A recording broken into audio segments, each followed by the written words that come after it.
everyone. We are thrilled to welcome you to a landmark evening for Ficci Flow Hyderabad as we mark 20 glorious years of our chapter, 20 years of ideas, leadership, and women shaping the ecosystem around them. I, Akanksha Dada Agarwal, Secretary, and Aarti Saraf Gupta, Joint Secretary, will be your MCs, guiding you through the flow of the program that has been meticulously designed to center stage women and power they represent. Let us begin. As a very warm welcome to our National Leadership Past Chairpersons, Flow and Y-Flow, panelists, members, and friends of Y-Flow. Our esteemed chief guest is held up currently in an emergency cabinet meeting and is expected to join us soon. To open the evening, may I request everyone to join me in singing the national anthem, accompanied by a live flute rendition by Mr. Shivam. May I request everyone to kindly rise.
Thank you.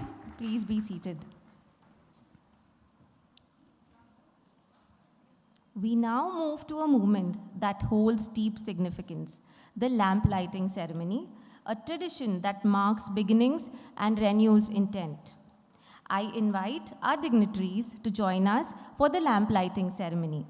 Ms. Namita Gautam, Past President Flow, Ms. Pinky Reddy, Past President Flow, Ms. Harjinder Kaur Talwar, Past President Flow, Ms. Kamini Saraf, Vice President Flow, all Y-Flow past chairpersons, Ms. Pratibha Kunda, Chairperson Flow, Ms. Pallavi Jain, Chairperson Y-Flow.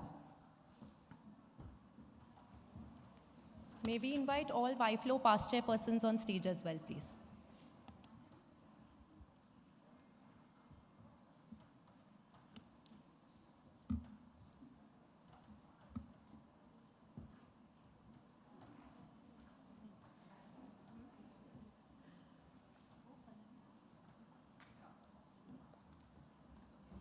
May I now request our dignitaries to kindly light the lamp.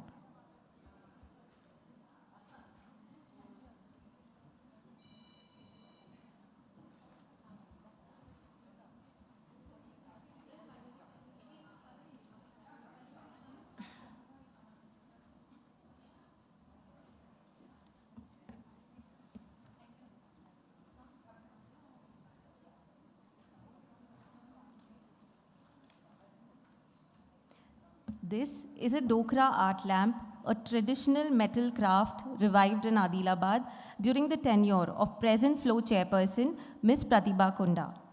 It stands for continuity, craft, and women-led preservation, the values that Y-Flow has carried forward year after year.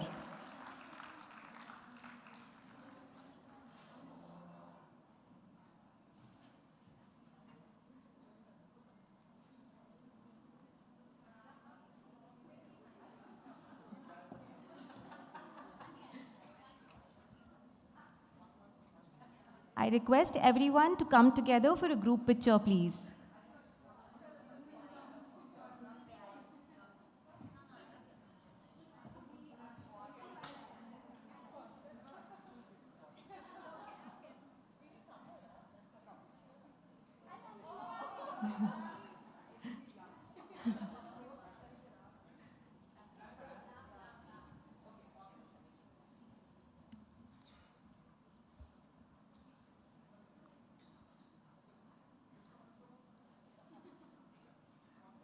Invite all flow past chairs for a group picture with our past presidents, Vice President, Ms. Pratibha Kunda and Ms. Pallavi Jain.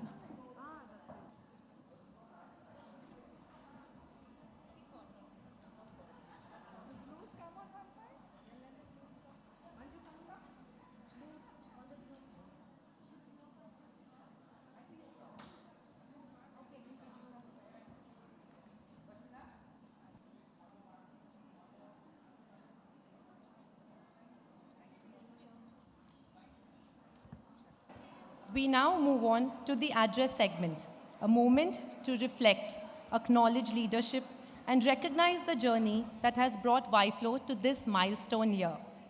It is my privilege to invite the 20th chairperson of YFlow Hyderabad, Ms. Pallavi Jain, to deliver the welcome address. Over the past year, her leadership has guided YFlow through impactful initiatives and meaningful engagement across sectors. May I request Ms. Pallavi Jain to kindly take the stage, please.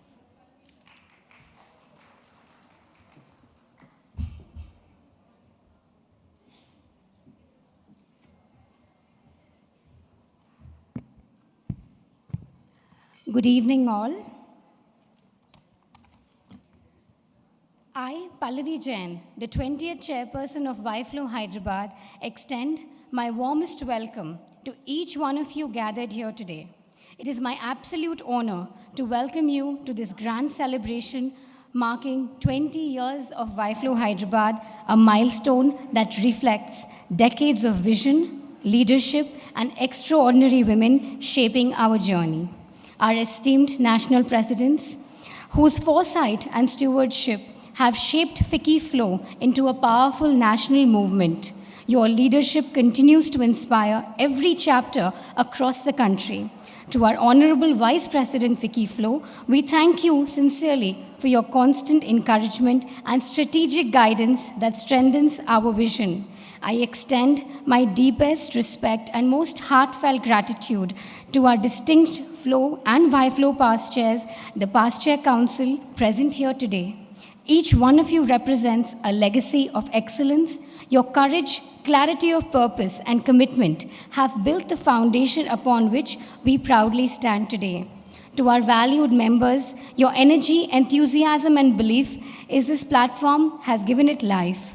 And to the families and loved ones of our leaders who have been unwavering pillars of support.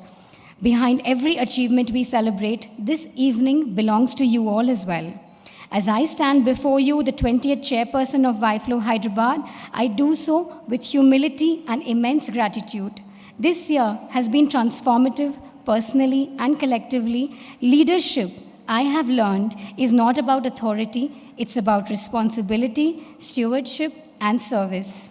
Swami Vivekananda once said, "Arise, awake, and stop till not the goal is reached." That thought deeply resonated with my vision for this year, a vision that encouraged women to rise with confidence, awaken their potential, and move forward with determination. My guiding motto, learn, grow, and conquer, was rooted in the belief that knowledge is power. When women are empowered with access, awareness, and opportunity, they move from participation to leadership. Throughout 25-26, we created impactful workshops, meaningful business forums, mentorship circles, skill development initiatives, and community outreach programs that aimed not just to inform, but to transform as well. This year was not defined merely by the number of events conducted, but by the depth of engagement created and the lives meaningfully touched.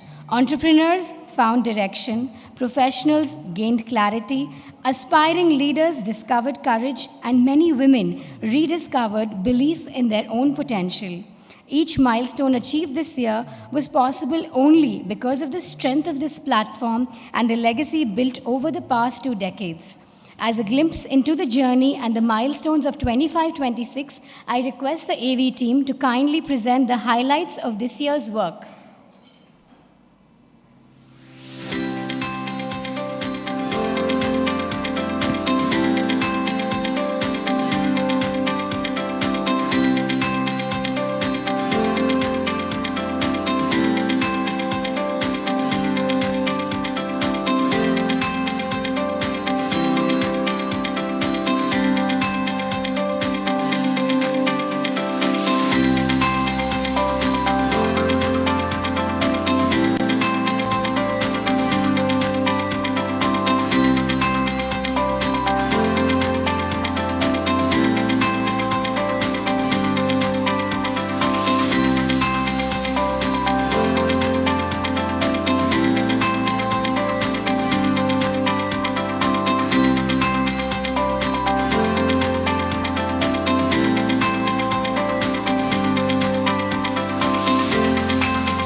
Thank you. Ficci Flow Hyderabad as a chapter has consistently set benchmarks of excellence, from establishing the first Ficci Flow office to pioneering the first industrial initiative and achieving one of the highest governing body representations at the national level. This chapter has demonstrated vision backed by execution. When you are guided by leaders who mentor, motivate, and set such high standards, it compels you to raise your own benchmarks and ensure that your state stands among the very best. YFlow has always been more than an organization. It is a platform of opportunity and belonging. It offers access to distinguished speakers, meaningful dialogue, strong business networks, and enduring friendships. It ensures that women, especially those navigating new beginnings in the city while balancing careers, entrepreneurship, motherhood, and personal aspirations, always have a space to return to, a space to reflect, realign, and rise again. Today, however, is about something even greater. It is about 20 years of extraordinary leadership, 20 years of women who envisioned boldly, executed fearlessly, and served selflessly. 20 years of groundbreaking events, path-breaking initiatives, transformative workshops, and impactful outreach that strengthened not only our members, but the larger Hyderabad community. As I conclude my tenure, I do so with pride in the legacy behind us and hope for the vision ahead. The foundation built over these 2 decades is strong, resilient, and inspiring, and it continues to empower every incoming leader to dream bigger and deliver better. And now, as we honor the remarkable journey of YFlow Hyderabad over the 20 years, I invite you all to take a heartfelt trip down memory lane. In the audiovisual presentation that follows, we will witness the leadership, dedication, and defining milestones of our past chairs, moments that shaped eras, initiatives that created lasting impact, and events that transformed countless lives. This tribute celebrates not just history, but the spirit of collaboration, courage, and excellence that has consistently defined YFlow Hyderabad. Let us now relive 20 years of inspiring leadership, groundbreaking achievements through this special presentation. AV team, please.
Thank you. Thank you all for being part of this glorious celebration today. Our national president of Ficci Flow, Ms. Poonamji Sharma, is not available today due to a personal engagement. May I kindly request Vice President Ficci Flow, Ms. Kamini Saraf, to kindly deliver a message on her behalf. Thank you.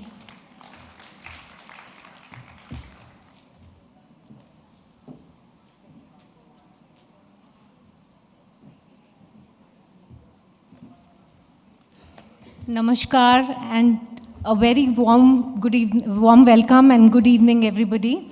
Poonam could not be here today because of her personal engagement, and she sent a message which she wanted me to deliver to all of you.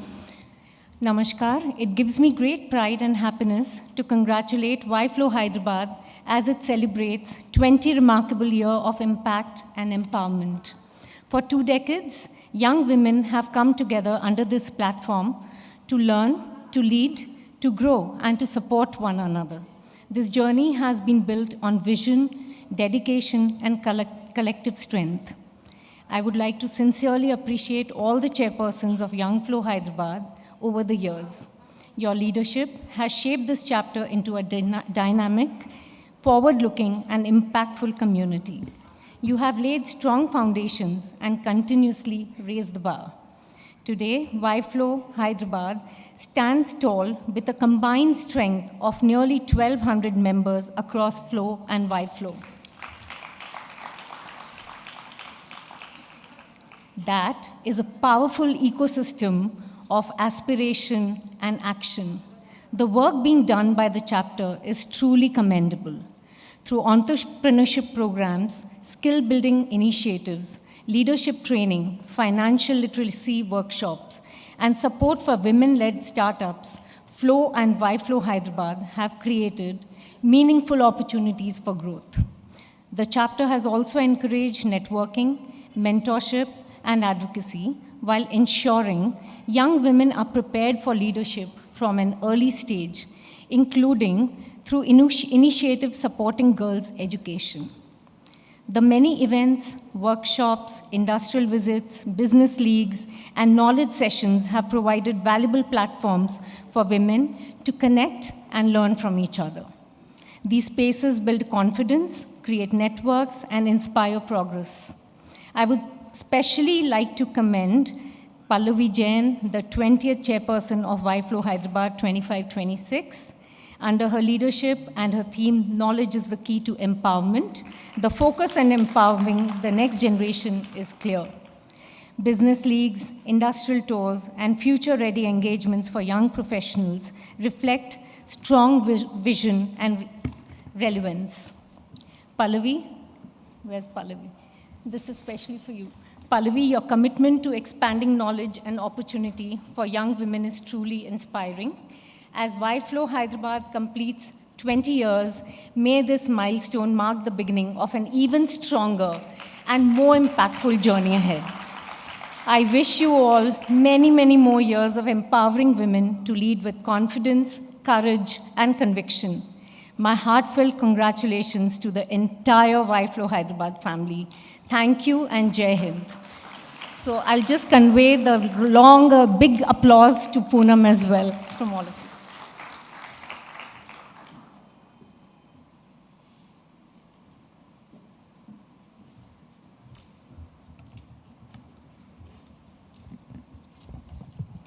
We now begin the senior welcome addresses. May I invite past President Ms. Namita Gautam to share her address with us.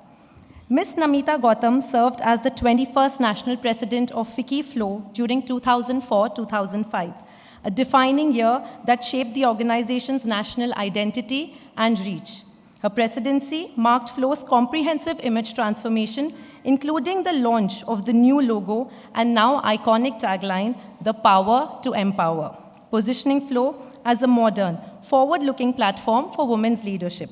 During her tenure, she led the launch of YFlow in Delhi, laying the foundation for engaging the next generation of women workers. Flow also undertook pioneering national research studies, including work on the aspirations of girl students and women in the service sector, strengthening Flow's data-driven approach to policy and advocacy. Beyond her Flow presidency, Ms. Gautam continues her commitment to institution building as whole-time director of Sleepwell Group, chairperson of Jijabai ITI for Women, Delhi, and managing trustee of the Sleepwell Foundation, focusing on skill development and emotional well-being. Her work has been recognized with multiple honors, including the Devi Award, Rotary Excellence Award, Seva Bhushan, COVID Warrior Award, and the Rotary CSR Award. We request you to kindly address us, please, ma'am. Good evening. Young Flow Chairperson Pallavi Jain, past presidents of Flow, past chairpersons of Young Flow, Executive Committee of Y Flow, distinguished guests, and my dear friends of Flow and Young Flow. As we gather here today to celebrate 20 glorious years of Young Flow Hyderabad, this moment assumes historic significance in Young Flow's tryst with destiny. The first Young Flow started 22 years ago in January 2004 when I was preparing for my presidency of Flow. During casual conversations with some young members of Flow, they expressed their disinterest in attending Flow programs. They felt the programs were not aligned with their age, personal and professional needs or interests. That prompted me to ponder over various solutions to solve this problem. From those reflections emerged the idea of Young Flow, a separate platform for young women between 18 and 40 years of age. It was my belief in the magic and power of youth, in the potential of young women, and in the strength of Flow that inspired us at Ficci Ladies Organization to create Young Flow. We believe that to consistently and constantly rejuvenate, refresh, and recharge itself, Flow needs a dose of youth. We also believe that to realize the India of our dreams, we must provide young women a platform to learn and earn, share and network, and lead and get recognized.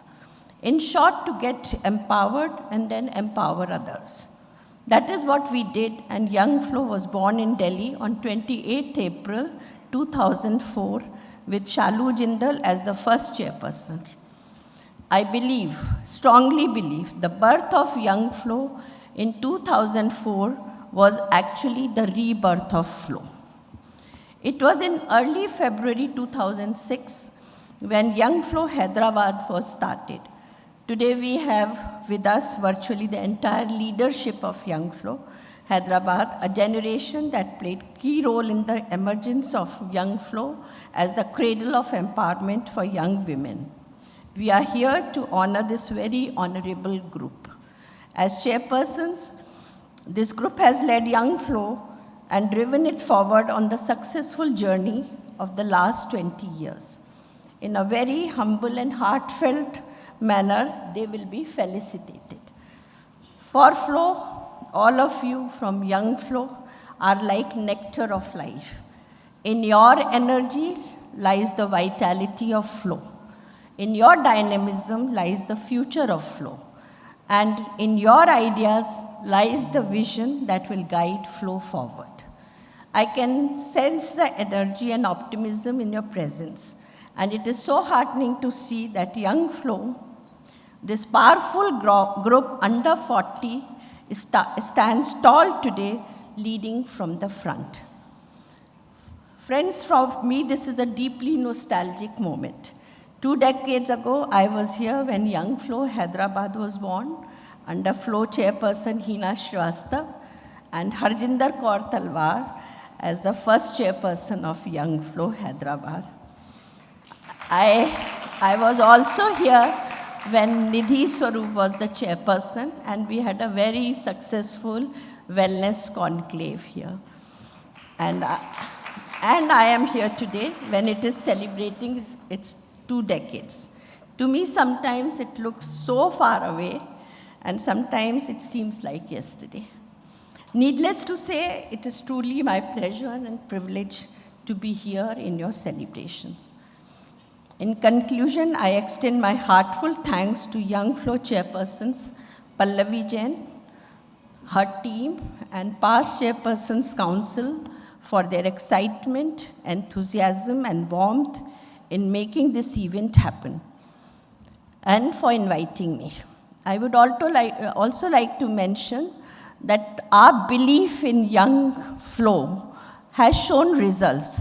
We have 3 young flow chairpersons who, 2 went on to become the national presidents of flow, and our very own Kamini is going to be the president of flow.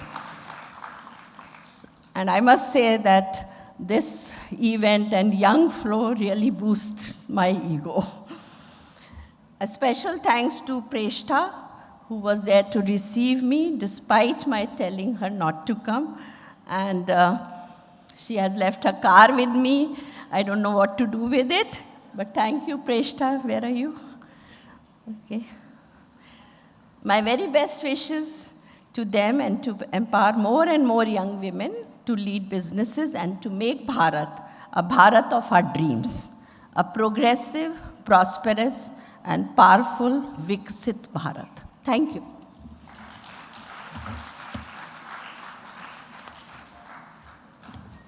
Thank you, Ms. Namita.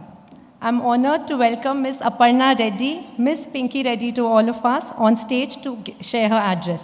As the first national president of Ficci Flow from Hyderabad, Pinky Reddy not only put the city firmly on the national map, but also led a landmark year, marked by record-breaking turnouts across chapters, unprecedented engagement, and a powerful lineup of voices from politics, business, culture, and spirituality, making her tenure one of Flow's most visible and impactful. Thank you, Ms. Pinky, for being here. Please address us. Thank you so much. Thank you so much. Good evening, my dear Flow and Young Flow family. It feels so good to be here, so nostalgic. And I think Pallavi and her team really needs full appreciation. What an amazing video they have made. That really shows the next gen is, I said next gen, they're really better than us. We've really moved. I don't think we should be hanging around too much.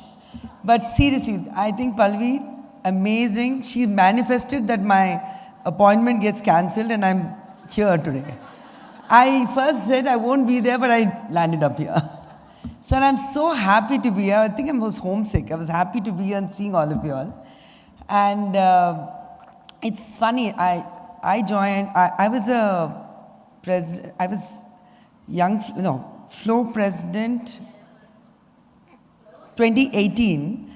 And before that, my first experience of Flow was when I went to, thanks to my dear friend Manjula, I went to Turkey with them. And I think when I just came back, that's when the Flow had, Young Flow had started. And when I became the chairperson, there was only around 100 members, if I'm right. 100 members, and Swapna was my Young Flow partner in crime, I would say. We did some great work. We had our interstate at that time. We took everybody to Tirupati. We had some super fun times. We were we behaved like, those, we had this little flag and we were taking 100 ladies around in Tirupati. I felt like one of those Japanese tourist guides. But it was fantastic. But I must say that when I come for, when somebody's taking position to be the Young Flow chair or Flow chair, you can see that butterflies in their stomach. They're very scared. They're like, oh God, I don't know how I'm going to do this. Can I come and meet you? Can I do this? By the time they're handing over, they're like Shernis. They become so confident. I think being part of Flow and Young Flow, I think everybody should, it's a great learning. I keep telling all the young gen, I tell my kids who don't listen to me, but tell a lot of people, you must join. It's nice, you're outside your comfort zone. When you're in your own business, your own, when you're family, you can get away with a lot. It's nice to interact and work with completely different circles of people. And I think each one of them are just flying with wonderful colors. I want to compliment especially Pallavi and her team. They've done some amazing work. So superb. Pallavi? I really want to compliment you. You've done a great job. And I don't want to take too much of your time. I know you'll have a long evening. We have some interesting speakers. And thank you so much for calling me here, and all the best.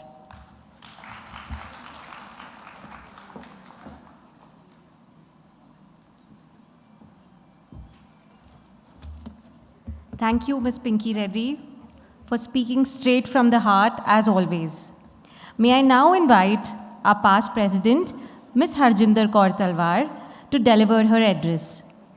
Ms. Harjinder Kaur Talwar served as the 36th National President of Ficci Flow during 2019-20, leading the organization through a year focused on economic empowerment, policy engagement, and grassroots impact. She is also the founder, chairperson of YFlow Hyderabad 2006-2007, which has eventually culminated into this beautiful evening. During her national presidency, Flow delivered several landmark initiatives, including a compendium of 100 success stories of women-led MSMEs, direct support to 1,200 marginalized women, entrepreneurs, and skill training for over 1,050 underprivileged girls, through an MOU with NIIT, significantly strengthening employability and livelihoods. Her tenure advanced critical policy work, including reports on women's participation in agriculture, menstrual hygiene management, and the continued expansion of flagship platforms such as Face-to-Face with the Police, Flow workshops, and business incubation initiatives, mentoring women across stages of an enterprise. Under her leadership, Flow expanded its national footprint with the 17th Flow chapter in Bhubaneswar, strengthened international engagement through women entrepreneur delegations to Israel, Jordan, and Uzbekistan, and reinforced collaboration between government, industry, and civil society. She currently serves as President-elect Ficci MSME and as the National Board Member, Ministry of MSME, Government of India. We request you to kindly address us, ma'am.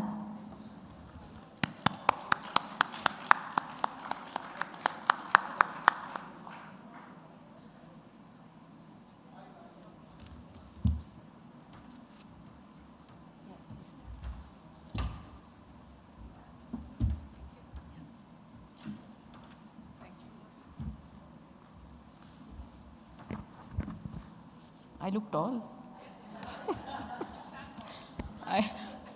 I wanted to go there because there was a choki, but they said we'll get the choki here for you. So thank you so much. So good evening, everybody. My dear Hyderabad, I call it Hyderabad because it's very dear to me. I keep coming back to this city, and this city always gets me something every time I come here. And when I say something, this is always an encouragement to my business, to my professional growth. So I must give a big round of applause to Hyderabad, because when I came here as a young girl, I was married here, and I was only doing business with some learnings from my father, with few things from my family, and this was a business that I had founded, and I was struggling to get work here. And I know that Hyderabad has something that it gives blessings to anybody who comes from outside and is encouraging to do work here. Hyderabad blesses the person, and it has blessed me. Back then, when I was in 2006-07, when I became the founder chairperson of YFlow Hyderabad, Hina Srivastava was a tough taskmaster, girls, and she chose me, so thank you for showing your trust in me. Thank you, Hina. Manjula was then the chairperson, and I was like a kid trying to learn from them. Ficci was a big name in my mind, and when I was in Delhi, before becoming the YFlow chairperson, I used to do some trainings, even for Ficci those days, and that was some image in my mind. So I had a wonderful team that year, and I would like to acknowledge them. Allow me to take their names, please. Anjum Babu Khan, Vice Chair, Kamini Saraf, Secretary, Mansi Malik, Treasurer, Parvati Reddy, Program Mentor, Priyanka Ganeriwal and Rita Garg, Program Conveners. And if you are here, please stand. Whatever we have achieved, we achieved it together. We founded YFlow together, and a big round of applause for all of you. Thank you so much for being my team. And this girl, Mansi, had given her shoulder to me. I would go and cry on her shoulder every time I had a small problem. Because we were all young, all new, and all were wanting to do certain things. So when we started our year, Madam Hina Srivastava said, you have no budget. Please raise sponsorships. And we started working towards it. All right. So on our induction day, I had Usha Agarwala, who was then the national president of FLO in New Delhi. She had come. And Madam Namita Gautam was there. And I was looking at these women. I was in awe of these women, how successful they are. Will I be like them someday? And thank you so much for showing your trust and faith in me. And I still remember that day when I was sitting right in front of you and I was looking at you that, can I be like them? So I was young, I was nervous, but I think I was very determined that I have to do something. So we had to raise funds, ladies, and our first program became Art as an Investment. We had, I knew that art was something that if you invest in this, eventually it gives you a lot of returns. We had 10 artists who came with their art. We convinced them, and my whole team was there with me. And painters like Vetkuntam came. They auctioned their art, and those days we generated 11 lakh rupees of revenue, which was plus. We saved 2.5 lakhs plus, and I think that was sufficient for us to pull through our year, and we went on further to do some things. Our second program was with Lucky Ali, who was a rage those days. Kaho Na Pyar Hai and O Sanam, Teri Aankhon Ki Kasam. Sir, those were the songs people, young women loved, we called him. We asked him to share his success story. He shared it so well. And this again became a success. And third and last program was the program of my year. When Mr. Rajshekhar Reddy had come, Y.S. Rajshekhar Reddy, the then CM of joint, combined Andhra. And I think that was the only Ficci program where he came. And he passed away after that, very sad. But then when he came, the leading businessman of the city came to that program because they wanted to interact with him. He won't show up in the programs like this, but he was really nice, he interacted with us a lot. And not only this, in those days, he gave us, he said, I said, can you give us something, Honorable CM? He says, what? I said, the women are working and they need some platform where they can do well. So in those days, he gave us a blanket letter saying that a place for women incubators, and wherever you say, I'm giving it to you. And it was very, very enterprising those days, and nobody had even thought of incubator when we got that signature and got that letter from IT Secretary of Andhra Pradesh, and that took me to Delhi. My destiny took me to Delhi. I went there, and what I had learned from YFLO, I became the board member, governing board member, went on to become the member of National Treasury and the national president. And that was my moment. I must tell you, ladies, that when I became the president, there was an interview with, there's a platform called Backstage with Millionaires. On YouTube, it is there. They came to interview me, and you must see that how simple I was when I became the president. I told them, I used to come here and I used to look at Ficci because I was doing training, and never did I think that I'll be the president of this wonderful organization one day and I'll lead from the front. And that was like a very genuine and very honest confession that I had done in that interview. And from there, I went on. And then my presidential vision, it was very clearly that I wanted economic empowerment for women, because I myself was a self-made woman, and I knew that if you are not self-made and if you are extending your hand in front of somebody like this, that kills you. Your hand should be like this, and that became my motto. And whatever project I did, I said, we are the chamber and we have to work like a chamber. And those days we did probably the 100 stories of successful women in MSME, which went on to become, with Ministry of MSME, it's still there on their website, is the only probably publication by FLO which is there. Now my business journey, why I'm talking about this is because a lot of it, the credit goes to FLO and why FLO and what I started here. Today I stand here in front of you, the only woman who is in intelligent traffic and transport, and if you know about FASTag, Our company is the largest in the only private company which is the largest in fast tech ecosystem in country. From our small data center in Gurgaon, we settle some 4 million mobility transactions, by far the largest in the world. The world talks about us. But how did I think about becoming and coming to the place in business where I wanted to be the best amongst the men? YFlow and Flow has given me that recognition, that social connect, that networking ability that helped me even in my business. So anytime that you think that, okay, this is a program, and if you are a businesswoman, that should you be going, should you be not going, please come for every such program. Every time you make a connect, that may help you in getting your business better and better. So that helped me do my things.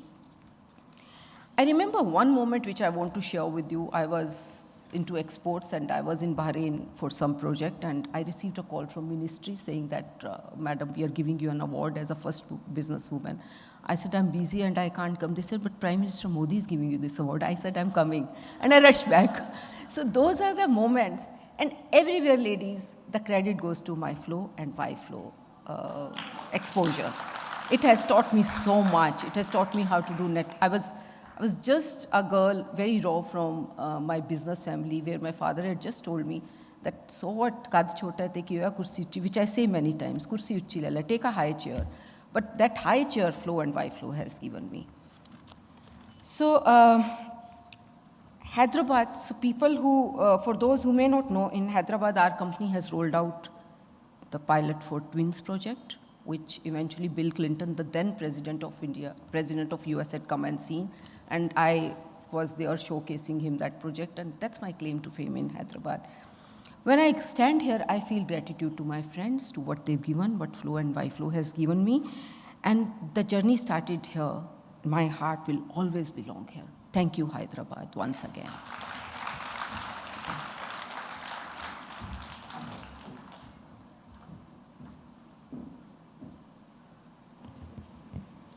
Thank you, Ms. Harjinder. It is now my honor to invite Ms. Hina Srivastav, who served as Flow chairperson during the founding year of YFlow Hyderabad, a role that has laid the foundation for everything that we celebrate today.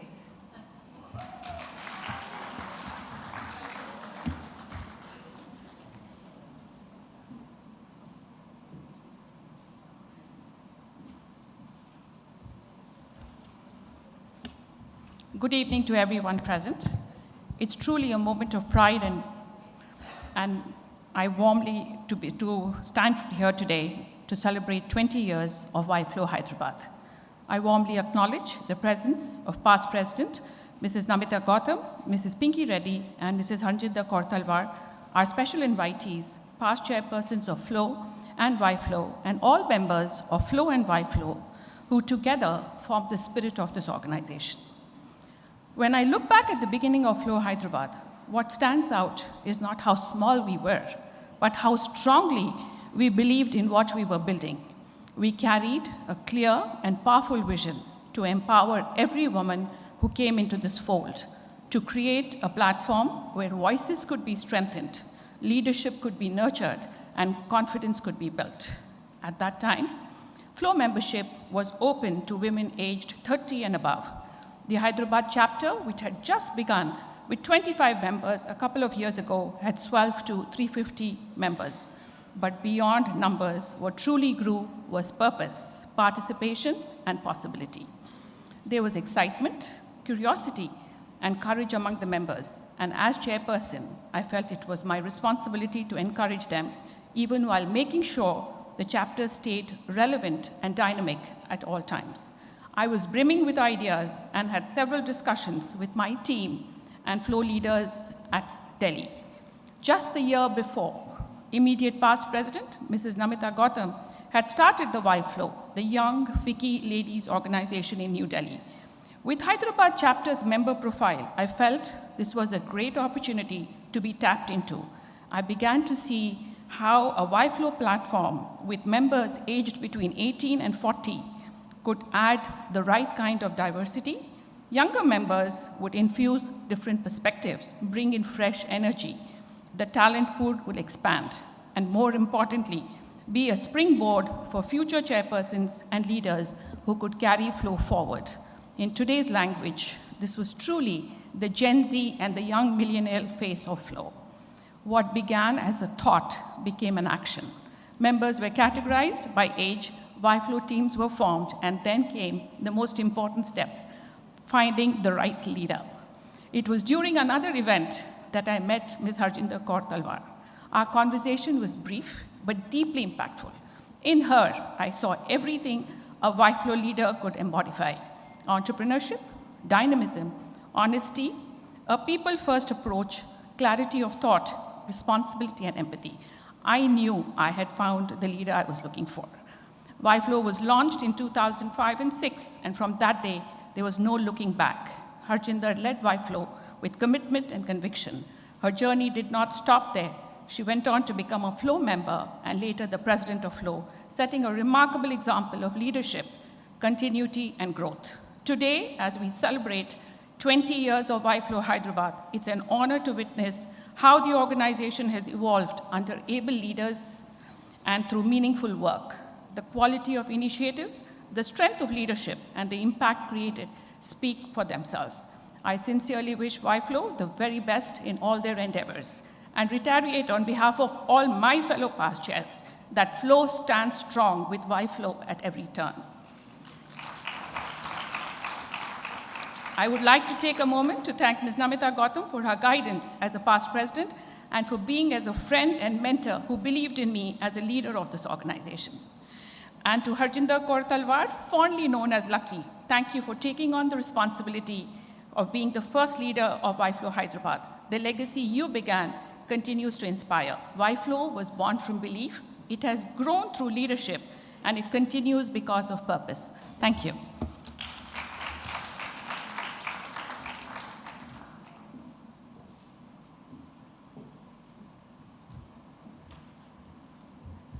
Thank you, Ms. Hina.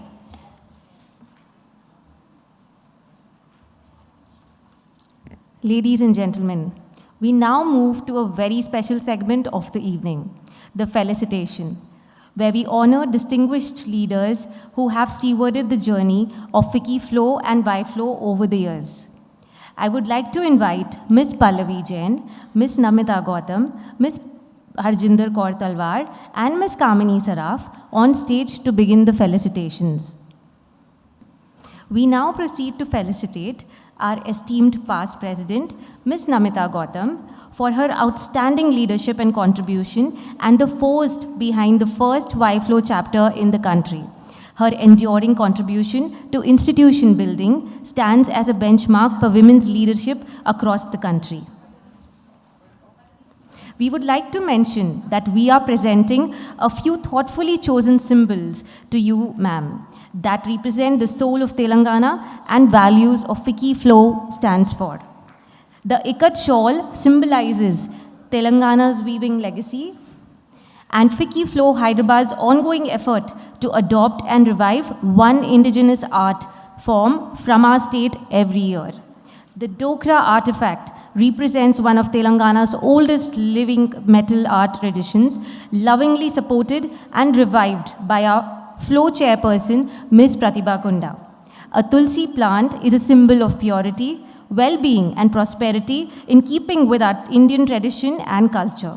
As a part of our Green Initiative 2025-26, we are planting trees on behalf of each of our dignitaries, honoring their contribution with a living legacy. And the memento marks 20 years of Ficci Flow Hyderabad, celebrating 2 decades of leadership, impact, and collective growth.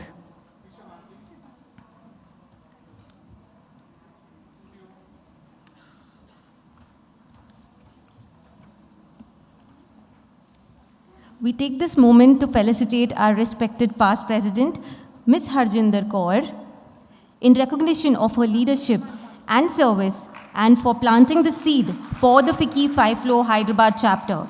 Ms. Harjinder Kaur Talwar ji is a former national president of Ficci YFlow and founder chairperson of YFlow Hyderabad and the president-elect for Ficci MSME.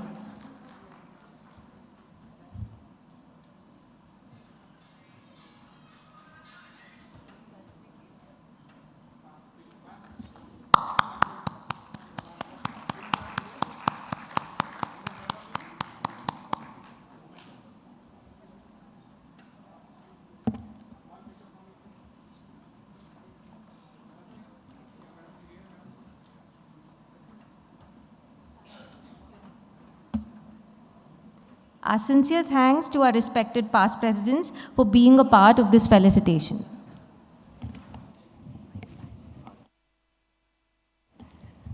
May we also invite our panelists for today to please come up on stage for a felicitation.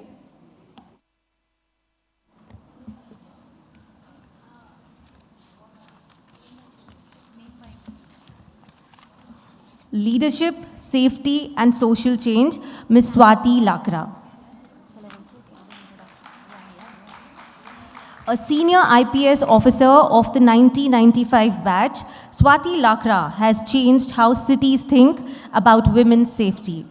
She is the force behind the brilliant SHE teams and Bharosa centers, initiatives that became national models. Her work reminds us that systems change when empathy meets action. May I invite Ms. Swati Lakra?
Thank you, Ms. Swati.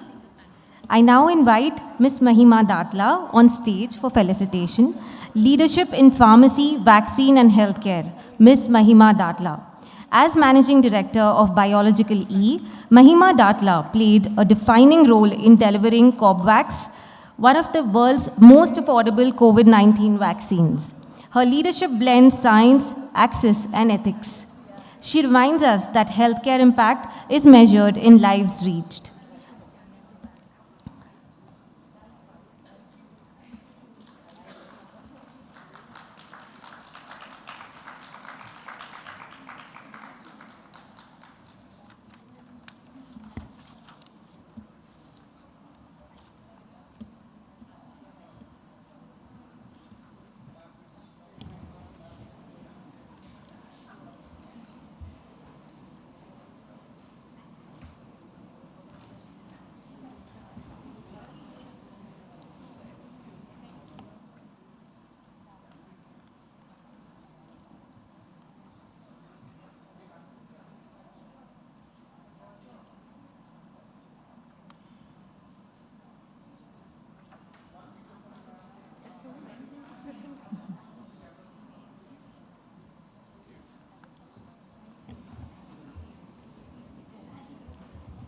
Women's Health and Medical Innovation, Dr. Manjula Anagani, a Padma Shri awardee and one of India's most respected gynecologists.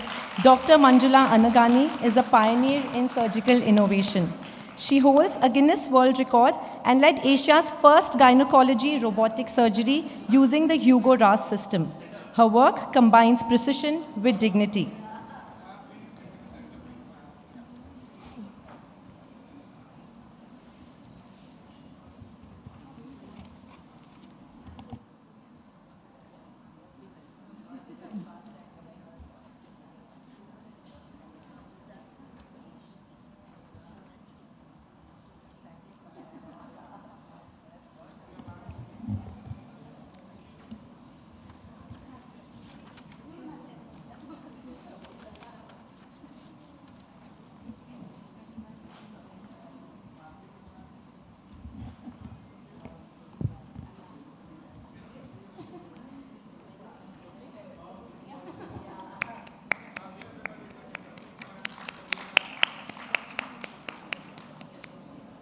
Thank you, Ms. Manjula Anagani.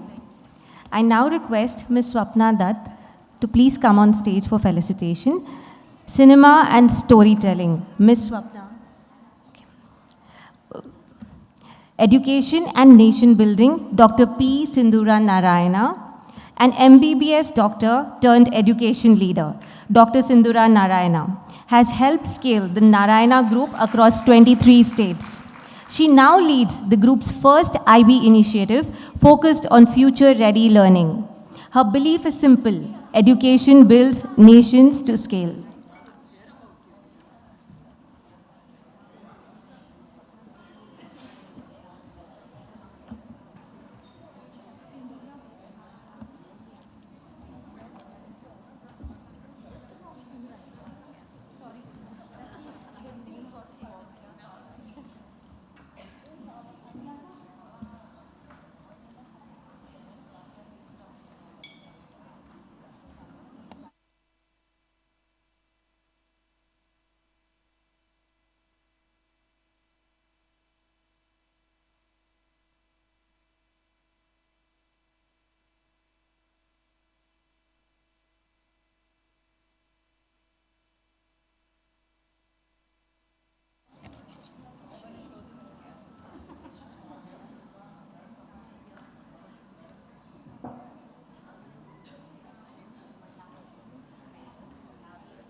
Thank you, Ms. Sindura.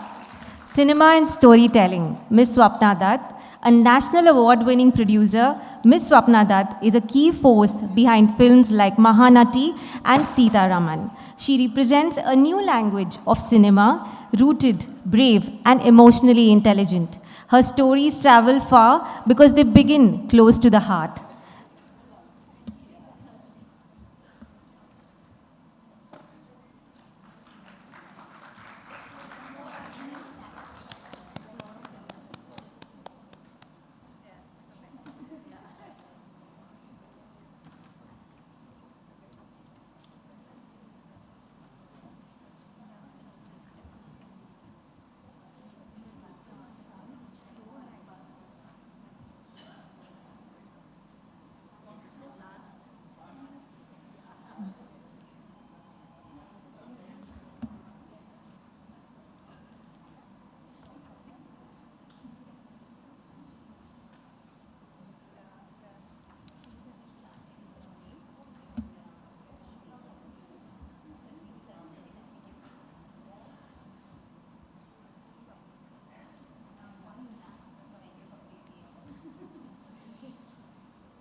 Thank you, Ms. Swapna.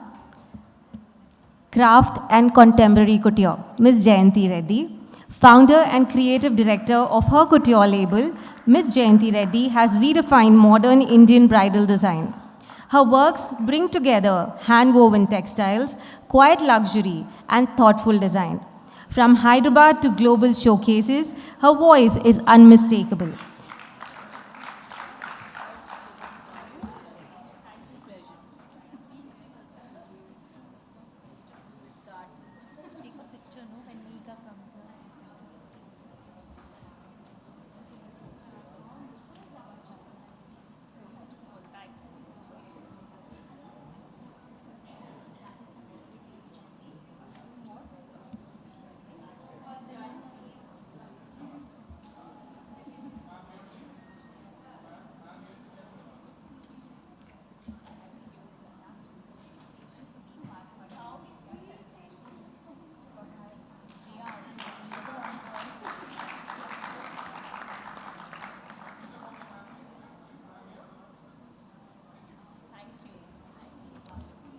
Thank you, Ms. Jayanti.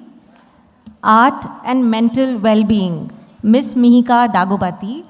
Founder of Mudita Tribe, Ms. Dagopati works as the intersection of art, emotion, and healing. Through design, community spaces, and dialogue, she creates room for vulnerability and reflection.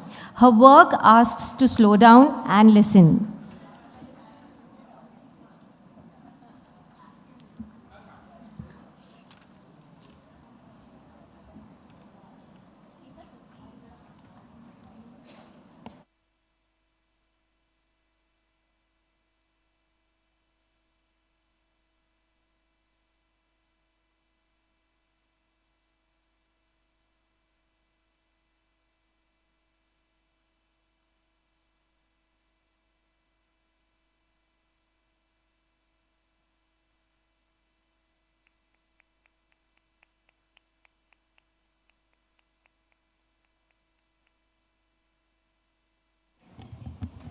Thank you, panelists. Moving on to felicitating our Flow and Y-Flow past chairs, the power story behind Hyderabad's chapter. Beginning this segment, I would like to start with Ms. Lata Reddy, Flow Chairperson 2004-2005. Ms. Lata redefined leadership with quiet strength, proving that vision paired with compassion can move mountains. As chairperson of Ficci Flow Hyderabad, she created platforms where women found both voice and velocity. However, she has expressed regret on not being able to attend tonight. We send her our best wishes. It is my absolute pleasure and privilege to invite Ms. Hina Srivastav, Flow Chairperson 2005-2006. Ms. Hina's leadership was rooted in courage and clarity, inspiring women to claim spaces they once hesitated to enter. As chairperson, she turned collaboration into a powerful engine of empowerment. As a symbol of our appreciation for her vision and leadership, we now felicitate Ms. Hina Srivastav.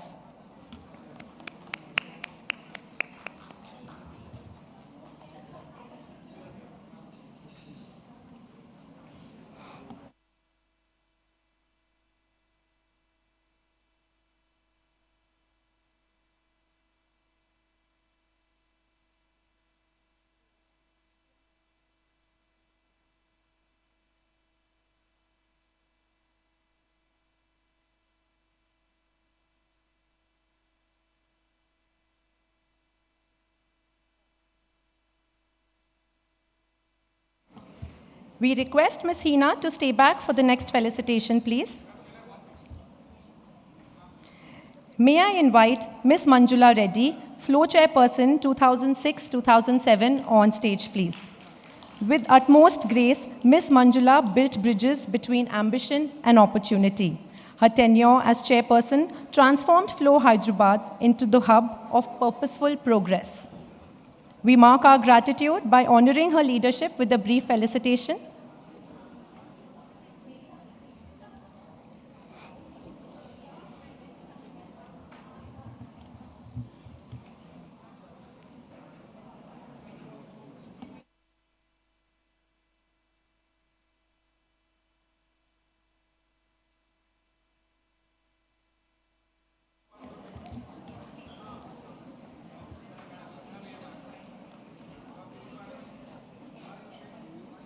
Ms. Manjula, we request you to kindly stay back on stage to felicitate Ms. Harjinder Kaur Talwar, Ficci Y-Flow Chairperson 2006-2007. We invite Ms. Harjinder on stage, the founder chairperson of Y-Flow Hyderabad, a platform for exposure, leadership, and confidence building in our young women. She hosted then Chief Minister Shri Y.S. Rajashekhar Reddy, curated Art and Artists of Hyderabad, and later served as Ficci Flow National President, strengthening national impact through policy dialogue and inclusive leadership. Can we please felicitate Ms. Harjinder Kaur? Thank you, Ms. Hina, Ms. Manjula, and Ms. Harjinder. We request you to kindly take your seats, please. May I invite Ms. Vani Subhash, Flow Chairperson 2007-2008 on stage, please. She believed leadership is service, not spotlight, and led with unwavering integrity. Under her chairpersonship, countless women stepped into confidence and capability. Can we please felicitate Ms. Vani Subhash? We regret to inform you she is not here this evening. We move on to felicitating Ms. Anjum Babu Khan, Ficci Y-Flow Chairperson 2007-2008. Ms. Anjum Babu Khan. We invite Ms. Anjum on stage, please. Let's grow inside out. Under the leadership of Ms. Anjum, Y-Flow focused on personal growth, confidence, and leadership from within. Through workshops, experiential sessions, and panel discussions, the year nurtured self-awareness, knowledge, and community connection. Can we please felicitate Ms. Anjum?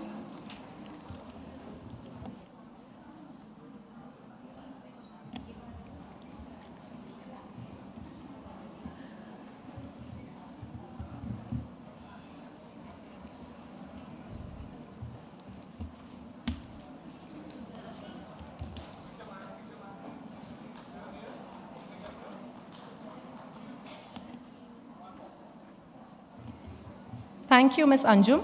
May I invite Ms. Kamini Saraf, YFLO Chairperson 2008-2009 on stage, please. Leadership and impact. YFLO Hyderabad championed insight, innovation, and meaningful community engagement through visionary leadership programs.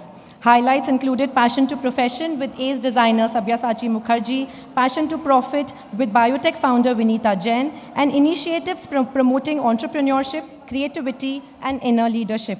The year also made a social major impact with kickstarting the long-term YFLO's Green Initiative by planting 25,000 saplings in Chevella village in the presence of Sri Ponnaiya Lakshmaya, the Irrigation Minister AP. Can we please request Ms. Kamini Saraf to be felicitated? Thank you, Ms. Kamini. May I invite Ms. Ajita Reddy, Flow Chairperson 2009-2010 on stage, please. Her strategic foresight combined with emotional intelligence elevated every initiative she led. As chairperson, she nurtured ecosystems where women thrived, not just survived. Can we please felicitate Ms. Ajita Reddy?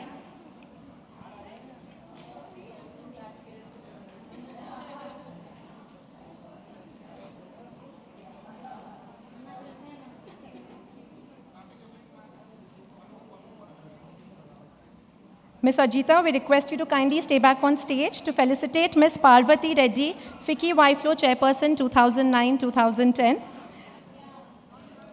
Okay, we regret to inform Ms. Parvati Reddy is not attending tonight.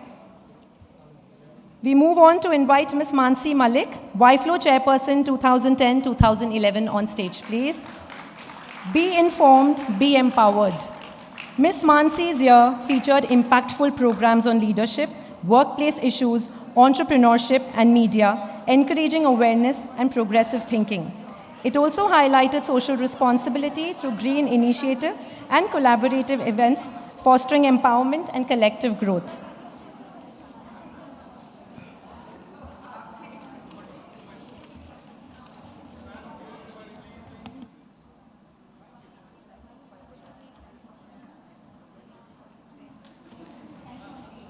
Thank you, ma'am.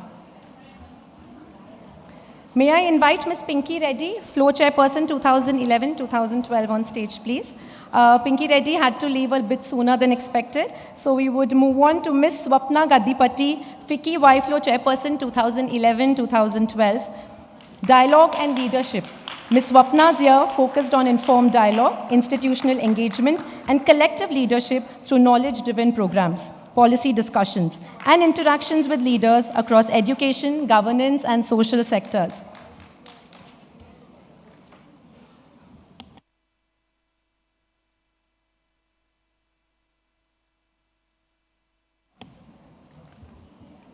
Thank you, Ms. Swapna. May I invite Ms. Rekha Reddy, Flow Chairperson 2012-2013 on stage, please. Ms. Rekha carried leadership like a responsibility to uplift others, not herself. Her year at the helm empowered women to think bigger and act bolder. May we please felicitate Ms. Rekha Reddy?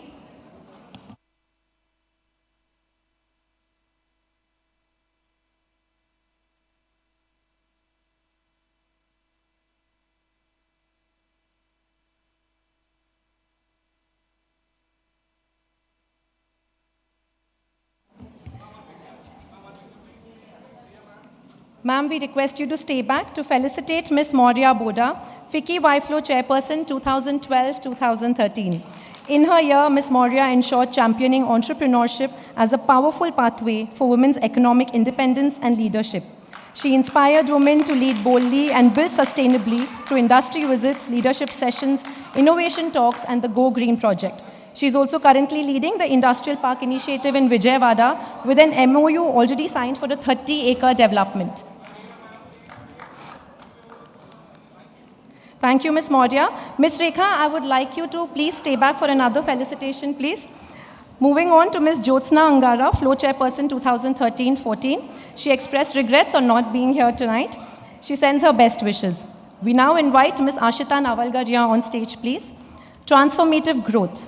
Ms. Ashita's year featured impactful sessions on finance, leadership, social innovation, and personality development led by eminent speakers promoting confidence and skill building. Can we please felicitate Ms. Ashita?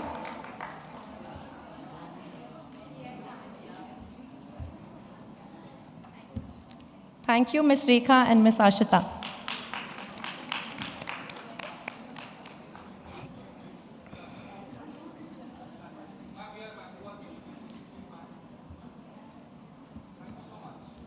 May I now invite Ms. Monica Agarwal, Flow Chairperson 2014-2015 on stage, please. With resilience as her anchor, she guided women through challenges into opportunity.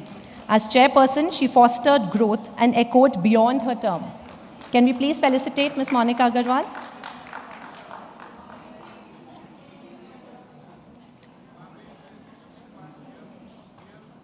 Ma'am, we request you to kindly stay back for the next felicitation. We would like to fondly remember late Ms. Shakuntala Divi, YFlow Chairperson 2014-2015 today. Learning and exposure. She delivered a year rich in learning and dialogue with highlights, including sessions with An Chandrababu Naidu and Kavita Kalvakuntala, a Facebook workshop industry visits. While she may no longer be with us, she remains deeply present in our memories, our values, and our collective journey together. May I request Ms. Nilima Divi on stage to accept a token of our gratitude on behalf of our beloved past chair, late Ms. Shakuntala Divi.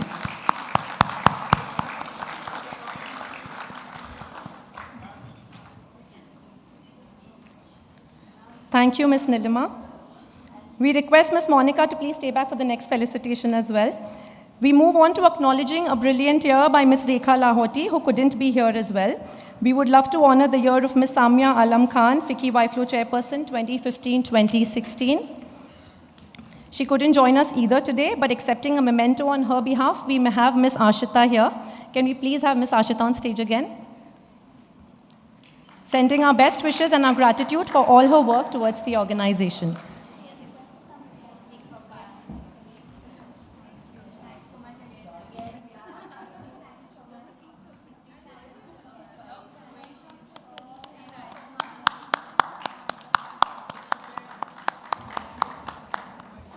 Thank you, Ms. Monica and Ms. Ashita. May I invite Ms. Padma Rajagopal, Flow Chairperson 2016-2017 on stage, please. Her calm decisiveness inspired trust and transformations.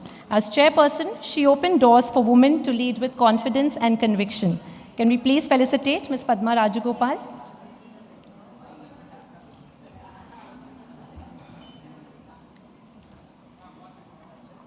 Ma'am, we request you to stay back on stage to felicitate Ms. Nidhi Gupta, Ficci YFlow Chairperson 2016-2017. We invite Ms. Nidhi on stage. Inspire, enable, empower. Ms. Nidhi focused on enabling women with confidence and skills needed to step into their true potential. Her event with the then Union Minister, Ms. Nirmala Sitharaman, was a very impactful one with key takeaways for the audience. Can we please felicitate Ms. Nidhi?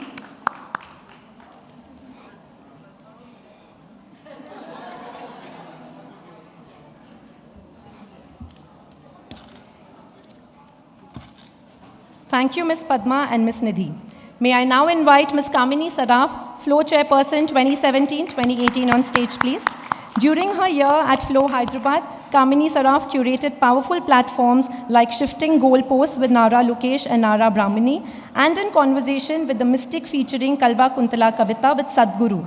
She further inspired members through a paradigm shift, Superwoman to Superpower with Menaka Gandhi, and strengthened entrepreneurial vision at Building New India with M. Venkaiah Naidu. The only YFlow chairperson to have transitioned to Flow chairperson, she now serves as vice president at the national level for Ficci Flow Hyderabad, a testament to her distinguished and visionary leadership. Thank you, ma'am. May I invite Ms. Priyanka Ganeriwal, Flow chairperson 2018-2019 on stage, please. With bold ideas and fearless execution, she accelerated Flow Hyderabad's impact. Her leadership created spaces where women could learn, lead, and lift others. Can we please felicitate Ms. Priyanka?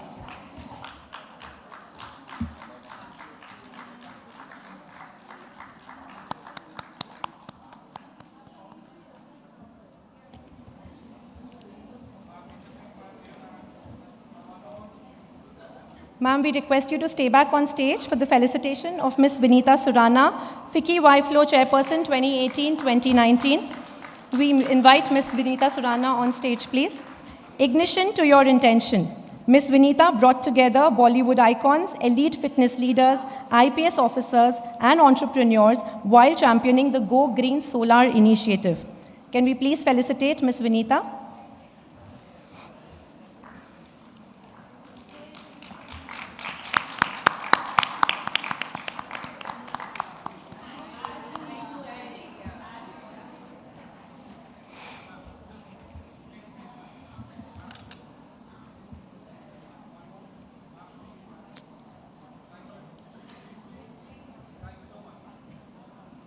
Thank you, Ms. Priyanka and Ms. Vinita. May I invite Ms. Sona Chatwani, Flow Chairperson 2019-2020 on stage, please. She led by example, demonstrating that empowerment begins with belief. As chairperson, she amplified voices that deserve to be heard. Can we please felicitate Ms. Sona?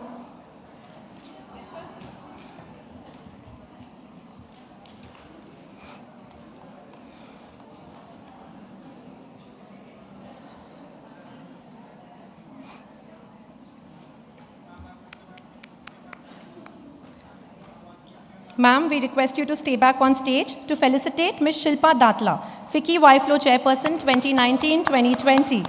We invite Ms. Shilpa Datla on stage, please. The new you. Ms. Shilpa's year was dedicated to embracing change, awakening confidence, and leading authentically, along with launching YFlow's digital presence. She brought impactful experiences to members, including an interactive session with Ms. Sushmita Sen on adoption, and a masterclass with celebrity chef Vicky Ratnani that celebrated culinary creativity and community engagement.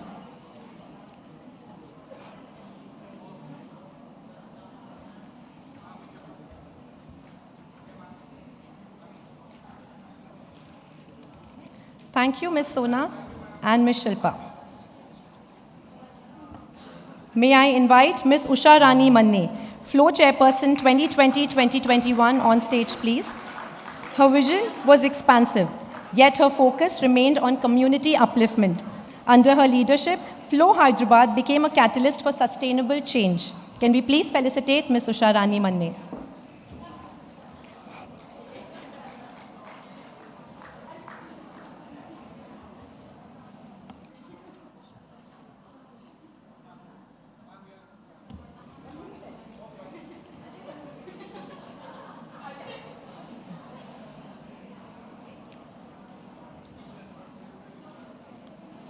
Ma'am, we request you to stay back on stage, please, to felicitate Ms. Apurva Jain, Ficci YFlow Chairperson 2020-2021. Burn to Brighten. Ms. Apurva's year focused on releasing limitations and rising into one's true potential. Hers was Flow's first virtual year, a nutritionist to the core. Her thoughtful creation of healthy eating and reading social media groups during the most challenging COVID days nurtured connection, resilience, and a beautiful sense of camaraderie among members.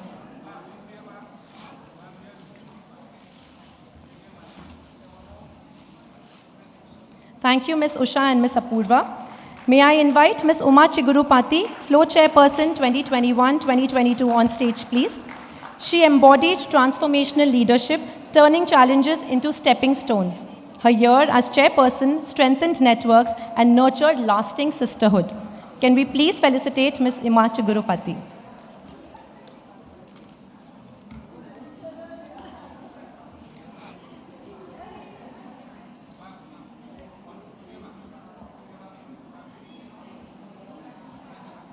Ma'am, we kindly request you to stay back on stage, please, to felicitate Ms. Deepti Reddy, Ficci YFlow Chairperson 2021-2022. Dream high, fly high.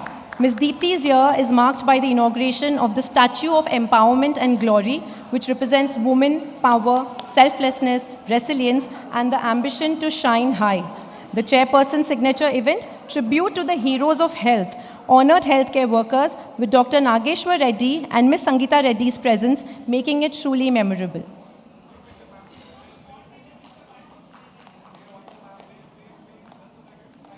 Thank you, Ms. Uma and Ms. Deepti. May I invite Ms. Shubhra Maheshwari, Flow Chairperson 2022-2023. She had to leave due to some unforeseen reasons. We move on to inviting Ms. Sonali Modi Saraf, Ficci YFlow Chairperson 2022-2023. We invite Ms. Sonali on stage, please. Potential is power. This year focused on empowering women in business, leadership, and active citizenship, impacting 2,500 plus women and 1,350 plus children through meaningful initiatives. Her tenure fostered strong community bonding and collective growth, reflected in the success of the first YFlow Hyderabad retreat. Can we please felicitate Ms. Sonali? Thank you, Ms. Sonali. May I invite Ms. Ritu Shah, Flow Chairperson 2023-2024 on stage, please. Her unwavering commitment to growth redefined what was possible for women entrepreneurs. Through her leadership, Flow Hyderabad flourished with renewed energy. Can we please felicitate Ms. Ritu?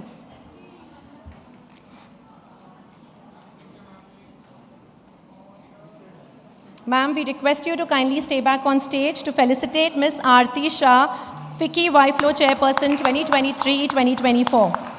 Ms. Aarti Shah gave us a remarkable year marked by the plantation of 5,000 samplings, strengthening a meaningful environmental legacy along with impactful digital initiatives. Her dynamic engagements with leading changemakers brought national visibility and contemporary relevance to her tenure. Thank you, Ms. Ritu and Ms. Aarti. Our next flow chairperson, Ms. Priya Gazda, 2024-2025, is not here. She couldn't make it for the evening, so we move on to invite Ms. Riddhi Jain, Ficci Y-Flow chairperson, 2024-2025. This wasn't just a year for Riddhi, it was truly a movement. With her vision of rise, empower, and thrive, she has led Y-Flow 2024-2025 through 41 powerful initiatives, touching over 33,000 lives, from leadership immersion at the IIM to innovation journeys at Google and Amazon. And if there's one thing she proves, when women rise, entire industries rise with them.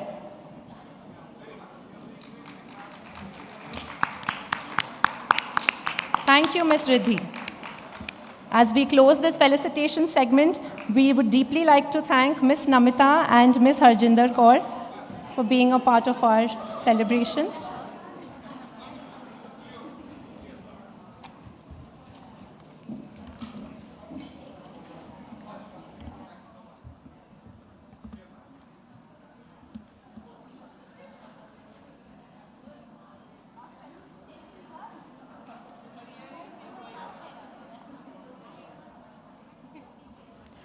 Tonight, we have extensively reflected on the 20 years of Y-Flow, the leadership, the work, and the foundations laid since 2006.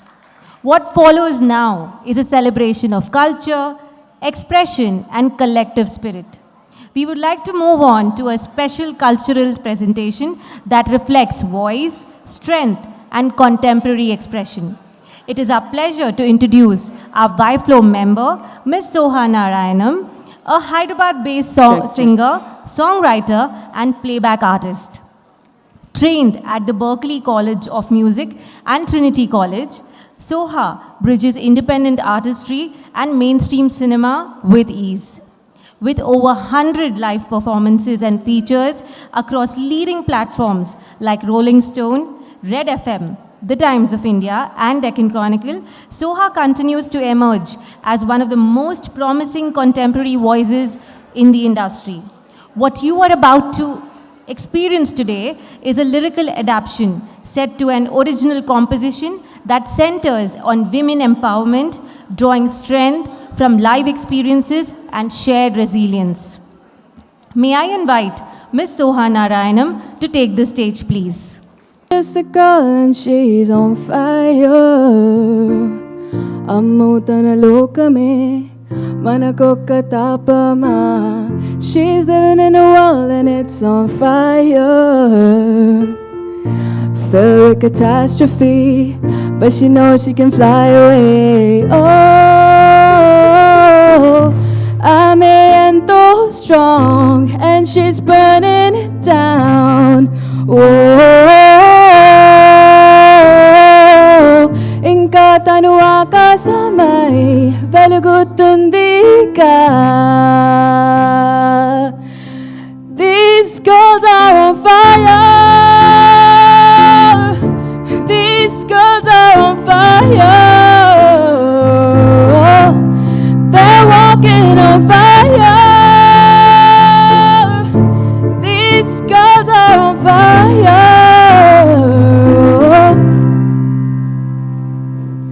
लगती है simple अंदर flame है, उसकी चमक में उसका नाम है.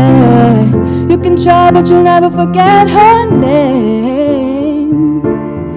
She's on top of the world, hottest of the hottest girls, saying oh.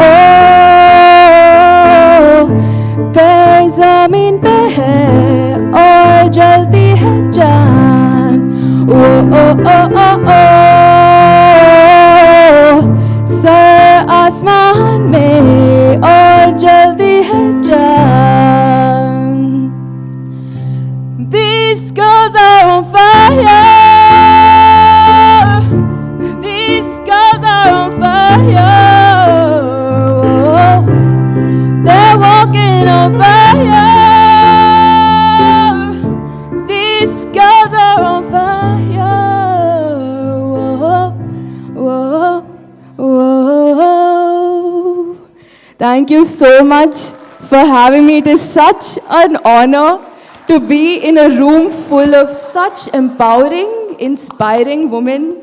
Oh my God, like, thank you so much for being you. Thank you for always having that fire within and inspiring all of us and showing us that anything is possible. So this song was for all of you, the fire, the woman that you all are. Thank you so much for having me. Thank you, Soha, for that powerful and evocative performance. As a token of our appreciation, may we please invite Ms. Pallavi to present Ms. Soha with a memento. Thank you, Ms. Pallavi and Ms. Soha. Now we move on to our illustrious panel. The first half honored legacy. The second half looks ahead. Hyderabad has always been a city of quiet power. Tonight, that power is represented by women who lead institutions, shape culture, and influence how society moves forward. Today's panel brings together accomplished voices from across fields, carefully curated to offer multiple perspectives. Leadership, safety, and social change. May I invite Ms. Swati Lakra on stage. I welcome her to take her place on the panel, please. Leadership in pharmacy, vaccine, and healthcare. May I request Ms. Mahima Datla on stage and to be seated for today's conversation. Women's Health and Medical Innovation, Dr. Manjula Anagani. May I invite Dr. Manjula to take your seat as one of our esteemed panelists. Cinema and Storytelling. May I invite Ms. Swapna Dutt to come forward and we welcome her on the panel this evening. Education and Nation Building. I request Dr. Sindhura Narayana on stage and we invite her to take her place on the panel. Craft and Contemporary Couture. I invite Ms. Jayanti Reddy to be seated as part of this distinguished panel. Art and Mental Well-Being. I invite Ms. Mihika Dagubati and we welcome her to the panel discussion. Our panel today will be moderated by Dr. Anjum Babu Khan, a Harvard-educated educationist, TEDx speaker, and a thought leader with over 25 years of experience. Known for her deep understanding of psychology, education, and character development, she brings both insight and clarity to conversations that truly matter. May I invite Ms. Anjum Babu Khan to take charge of the panel. Good evening, ladies. How are you? The much-awaited panel, Young Flow has always been a platform where meaningful voices are invited, heard, and amplified. And today, we're very, very excited to have this illustrious panel with us. And we would like to have insight shared generously with our audience. Y-Flow has been a space where members can learn, grow, and be inspired by women who are actually shaping the city and beyond. So today we're going to start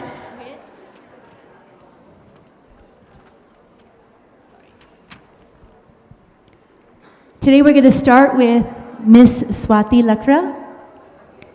She has been visionary in her policing, and she has a combination of leadership, public service, and social transformation. So my question to you, Ms. Swati, is that today the She initiative has become a national reference point, and consequently, Telangana is considered one of the safest states for women and children. What do you think made it work, if you can share that with us? Thank you. She teams, actually, we started way back in 2014. It is now more than over a decade now that we started it. And the reason we started it was that women were not getting their platforms to vent out their problems, and especially problems related to public spaces. So when we tried to find out from colleges and workspaces as to what the issues were, most of the time we saw that the problems were coming in public spaces, in buses, etc. And that is when we felt that a platform where women can report conveniently without any kind of judgment on them. And that is how it started. And how it has been almost a reference point for the entire nation is because we tried to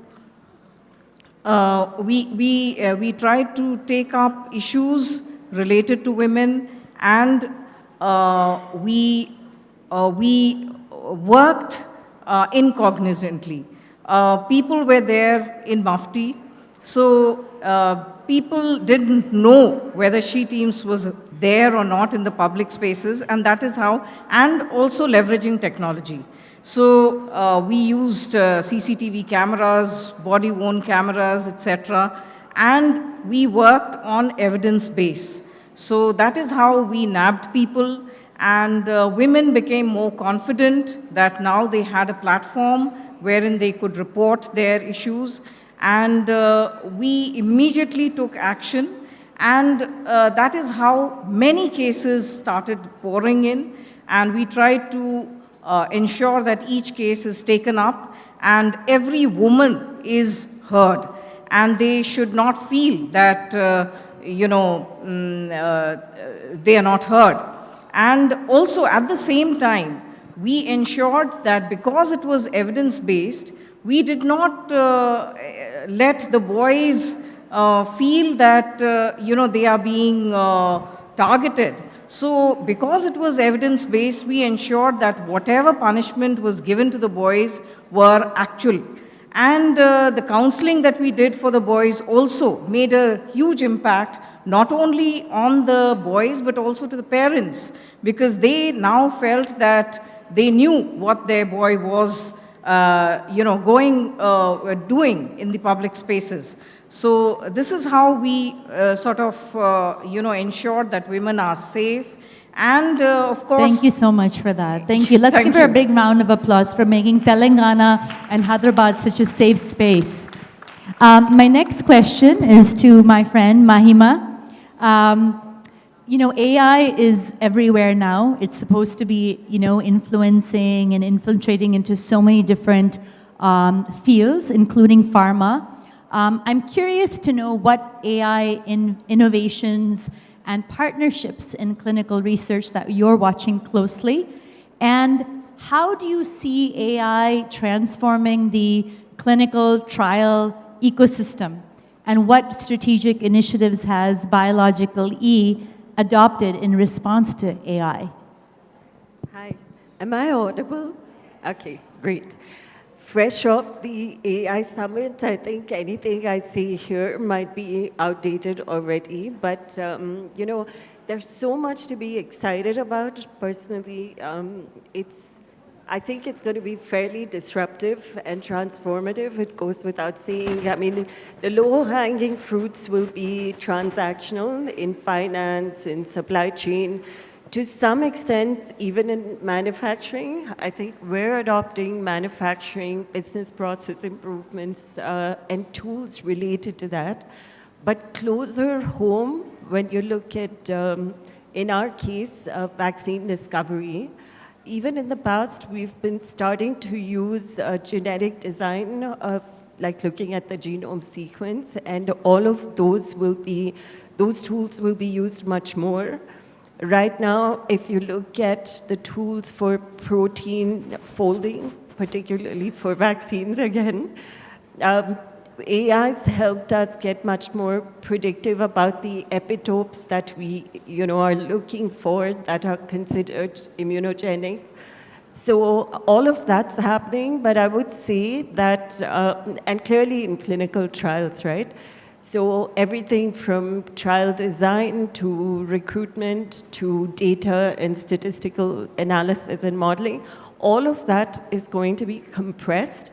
Having said that, especially in our case, the validation is still in animal models or in human trials. That's difficult to compress. So I don't see it playing out so rapidly there. but certainly in all of the other places. Yeah, but it's exciting stuff. Thank you so much, Mahima. You stand as a person who has strategic vision in what you're doing, so thank you for that. My next question is for Ms. Sapna Dutt, who represents cinema, legacy, and a future-facing storytelling voice, if I may say. Sapna, in legacy business, trust is inherited, but relevance is not. So now that we have the rise of OTT platforms with a global presence, my question is, what did you have to do differently to stay relevant to the new generation of audiences while also maintaining a cultural authenticity? Well, we're relevant or no, I mean, it's closer, yeah. I mean, being relevant or no is something is up for discussion, because I don't think I'm relevant to a 14-year-old who's a cinema goer. So for me, I think what has been path-breaking for us personally, for me and my sister, is storytelling that's close to heart. I mean, a lot of unlearning that we had to do. I mean, you know, of course, we inherited a great deal of goodwill and a lot of experience from a father. But then 30 years of what he's put in the system is something that we had to fully unlearn and come to terms with the very new age filmmaking. And the day we decided that we will not do something that what market wants and do something that we think is great cinema, we think that we'll go watch it on a first day, first show, things have changed for us. I think that's being relevant. I don't know for however long that is, it'll be like that. And yeah, I'm saying, yeah, OTTs and all these challenges, people not going to theaters so much, all this is there. But then ultimately, I think there's something called, there's only one cinema, which is good cinema or bad cinema. It works in all across, and yeah, that's where we are. Thank you, Ms. Sapna. My next question is to Dr. Manjula Anagani, who is a Padma Shri awardee and one of India's most respected gynecologists. It's great to have you here addressing a group of women particularly, and we have a lot of women here who are balancing a lot of responsibilities between home and work, and eventually what happens is health gets neglected, right? While they're prioritizing family and work and duty.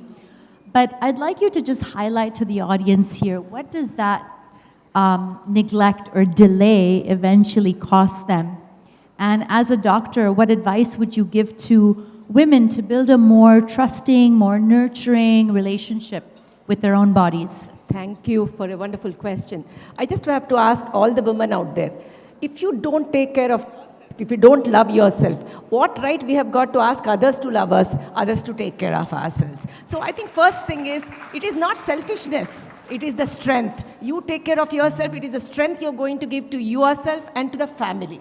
So what I think, what I wanted to tell is, if you neglect yourself, they're definitely going to affect the physical health, psychological health, and economic burden also. In what way am I saying that? Physical, whatever is the chronic illnesses which have been going, which you have been neglecting, will only worsen. Second, there will be delayed diagnosis of whatever disease which is ongoing inside your body. So by the time you do, the cost which incur, which would have gone with 1 rupee with a preventive test, you are going to go with, you know, जो सुई से हो जाता है वो हथौड़ा तक जाना पड़ता है. The next thing is psychological. Think that I am fatigued, but I have to show up to people. I am fatigued, but still, you know, the show up and showing up and being there every day is so much of mental stress. So it's really going to affect both the physical, mental, and the economic burden. So what I wanted to tell everybody out there is, love yourself first, keep yourself your own priority, and if you are not your priority, don't expect the next generation, who is going to be very self-centered, to take care of you. True, right. Very true. Thank you so much for that. It's like, you know, in the airplane when they say put your oxygen mask on first, even if you're traveling with a child, because if you can't breathe, you can't be of service to anyone. Yes, yes. Thank you, Dr. Manjula. My next question is to Dr. Sindura. It's amazing. You took your institution from 2 states to 230 cities and 23 states. I'm also from education, but I don't think we had more than 10,000 people that we were dealing with, and it was multiple industries in one. I mean, how did you strategically scale a business of this magnitude, keeping in mind and navigating all the complexities and constraints that come with it? I mean, that's a huge number we're talking about, and in your description, your bio, it talks about you being a nation builder with this type of education. So I'd love to hear your thoughts on that. First of all, Anjum, I have great respect for what you have built. And it's not just about Glendale being a school, but how involved you were as an academician as well. So with that, a very good evening to all of you. So a lot of time I'm asked this question in a lot of forums as to how we have scaled ourselves from 2011. That is the year that I have entered our organization full time. And back then we were only located in 2 states, that is AP and Telangana. And from then on, we really started catapulting and expanding all across the country. And we are currently located in 23 states and 230 plus cities. So many times people feel the scaling part has got more to do with finding real estate or going through the governance issues or getting the permissions to run the school. But honestly, as you also know, it's hardly 10% of the job. That is the easier part of scaling.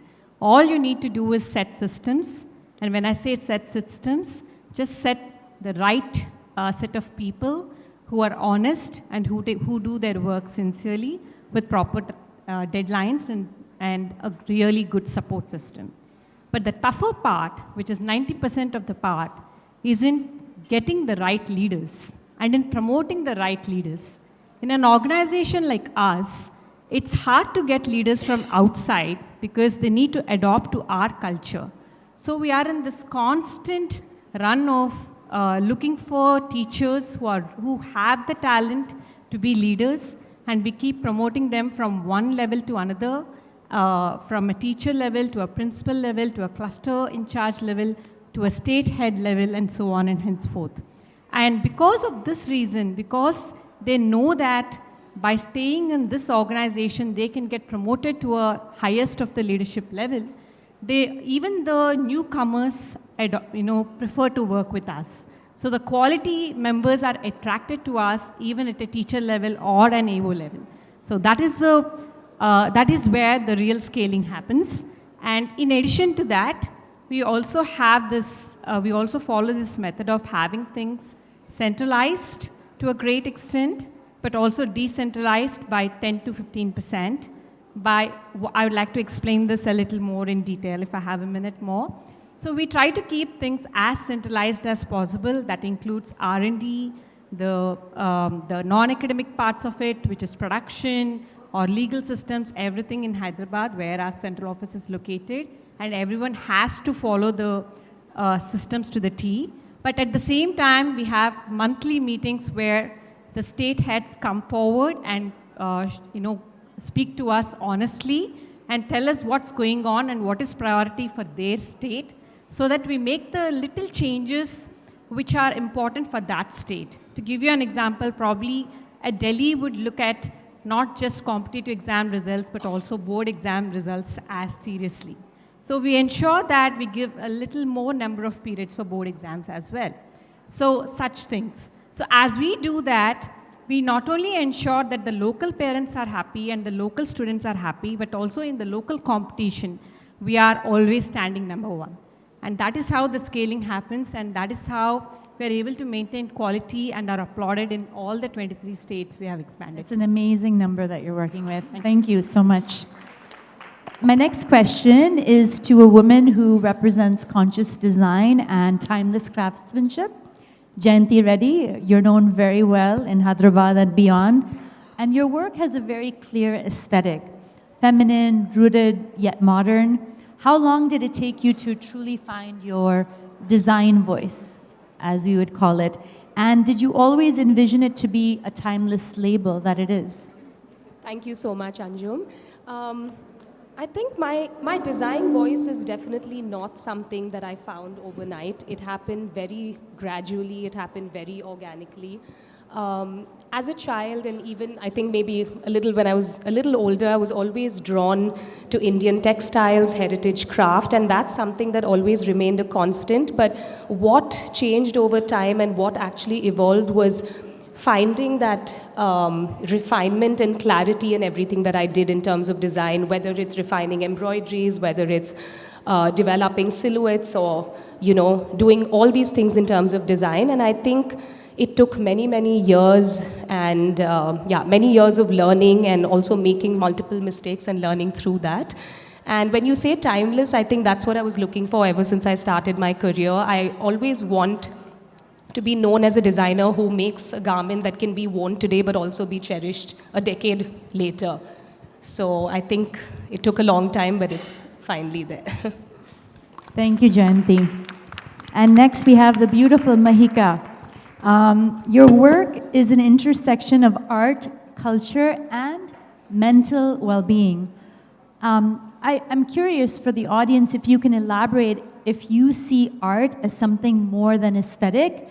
Is it a tool for healing and reflection? Can you tell us a little bit more about that, Mahika? Thank you for that. Yeah, I've always thought art goes way beyond just the visual. It's a medium where someone is expressing their most vulnerable side, and people connect to it for that reason. What you take from art is very personal. The artist has their story that they're trying to say through the art, but what a viewer takes away from it is deeply personal, and I think art only moves you when it has an emotional impact on you. So yes, I think art can be very therapeutic, and it has been used widely for therapy and for recovering from things as well. It's not always pleasant. Sometimes it stirs very deep emotions that you've been suppressing for a really long time, which is also necessary. Sometimes it's just beautiful, pleasant, and brings in that calmness. So it has different facets to it, as does mental well-being, and I think they just tie in really beautifully together. And what about interiors? Because you talk about what art means in interiors. Would you like to elaborate on that? So I feel like design just goes beyond it being categorized into interiors, art, furniture, or any form of expression that there is, right? They're all interconnected in some way. An interior space is a space that you interact with on an everyday basis. And that kind of has a very large impact on the way that you think. Now, if you're in a space where everything is really drab and like gray and not well lit, it has a huge impact on your mind. There have actually been studies where people have done where back in the day, architecture was very ornamental. Everything had intention, everything had design, whether it was seen or not. And in today's day and age, it is very, all of the ornamental part has been lost, and it's become very functional. And you can see how that's translated into our society. We've become disconnected as people. We live in a time that is technically the most socially connected, but also the most disconnected. Depression rates are the highest they've ever been. People feel much lonelier than they've ever felt. And I think the architecture kind of reflects that as well, because it's gotten very like straight line and clean and neat, and it's lost all of that charm that it had. So interiors, architecture, all of that, because it's a space that you interact with, has a huge impact on the way people think. Thank you, Mahika. So back to Ms. Swati Lakra. Wanted to ask you, I mean, we've had this global scandal, the Epstein. We also have local ones, unfortunately, closer to home. And it seems as if exploitation often thrives where power goes unchecked or perhaps is irrationally unlimited. What do such cases tell us about where institutions fail? And how critical is institutional accountability in preventing such abuse? I totally agree with you. We've all seen the Epstein file.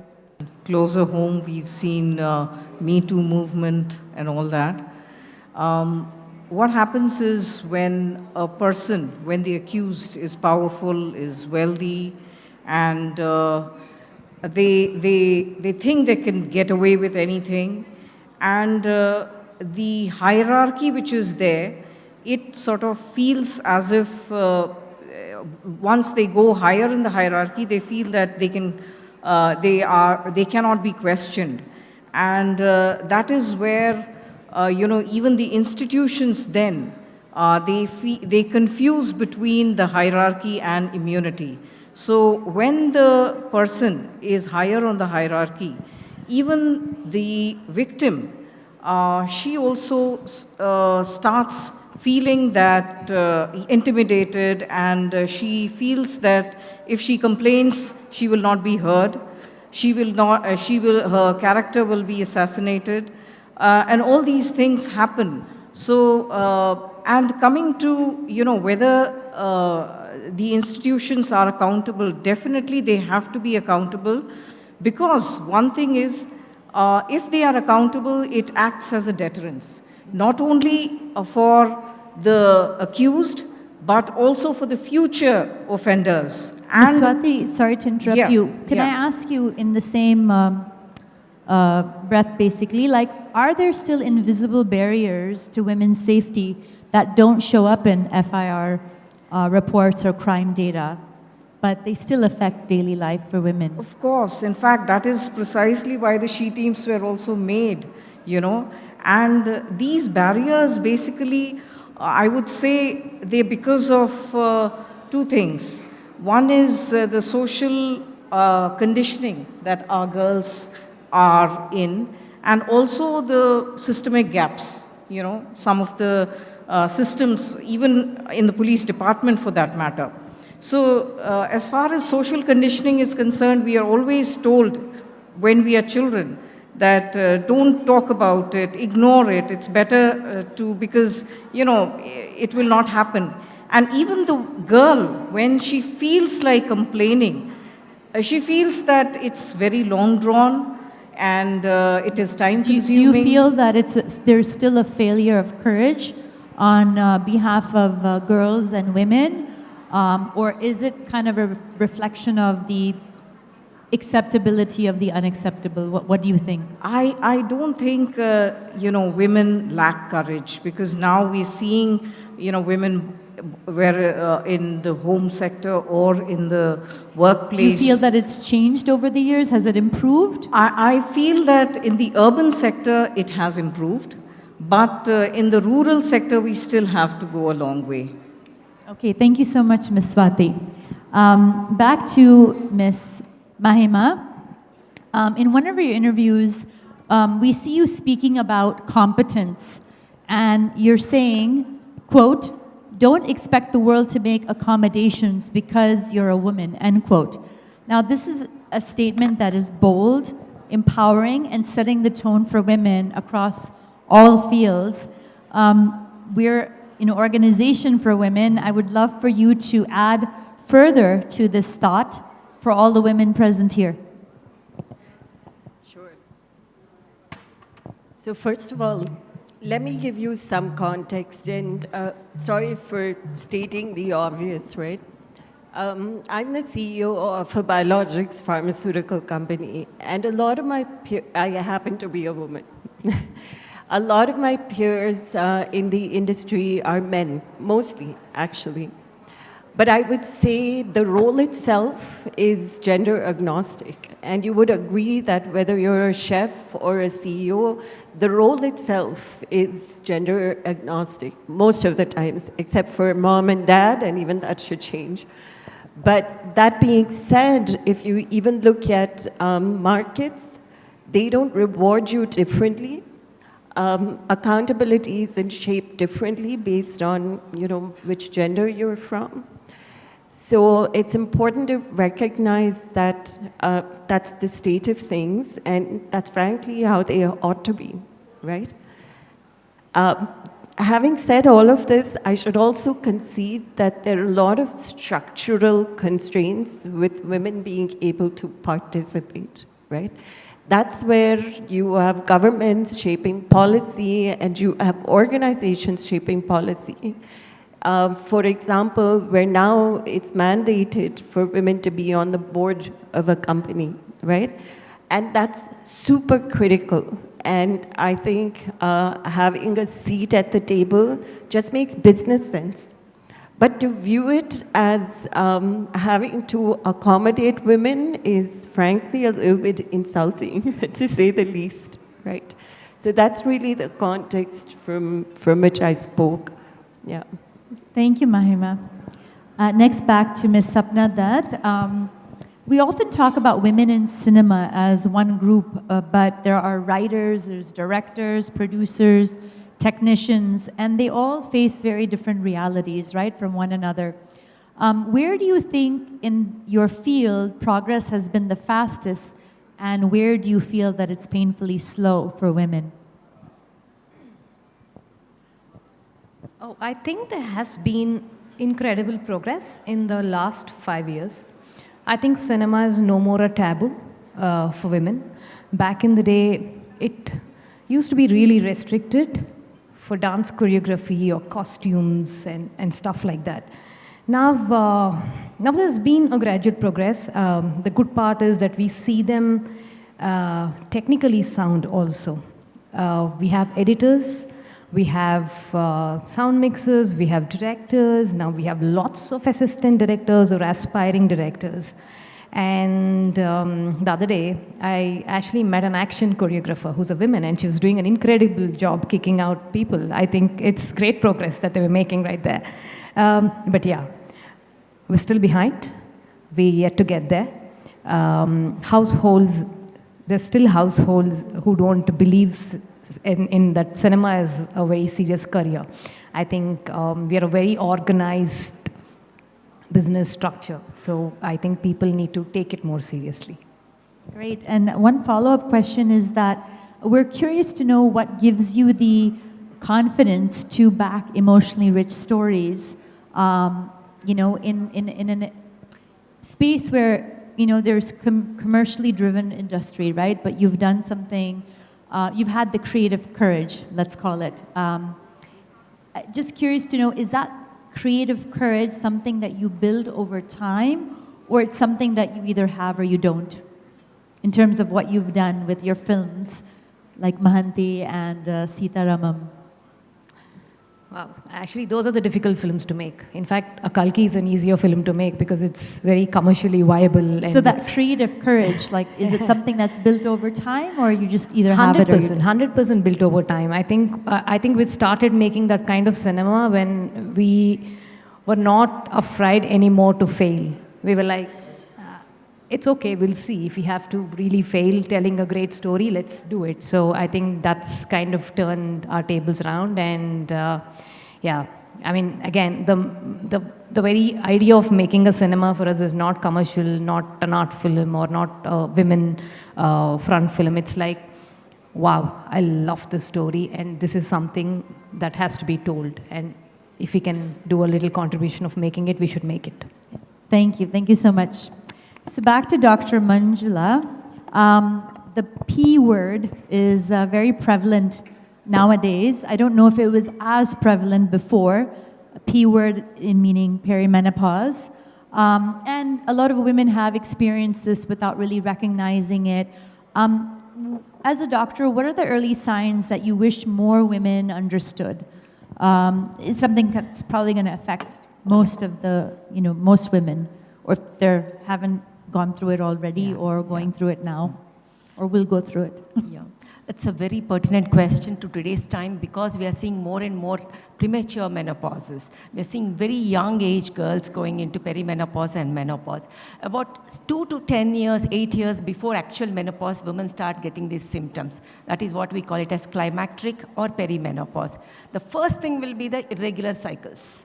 Once the periods get irregular, that is a time to go and understand what's happening to your fertility potential and what's happening. Second thing, what we see is the vaginal dryness, decreased libido, and both emotionally getting affected by small things, feeling like crying, depression, mood swings, whatever we want to call it.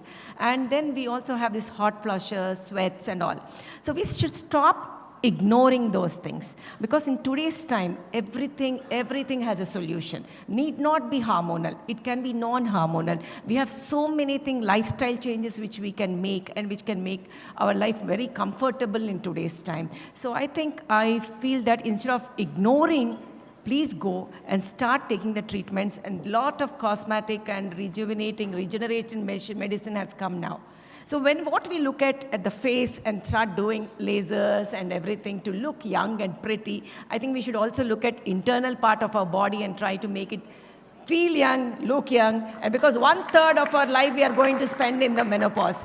Our longevity has increased. We all want to live till 70, 80. So when we are going into menopause at 45, 50, 25 years, why are we suffering with recurrent urinary infections, recurrent frequency of urine, and living in diapers? I think these are things which have solutions. Go talk to your doctor.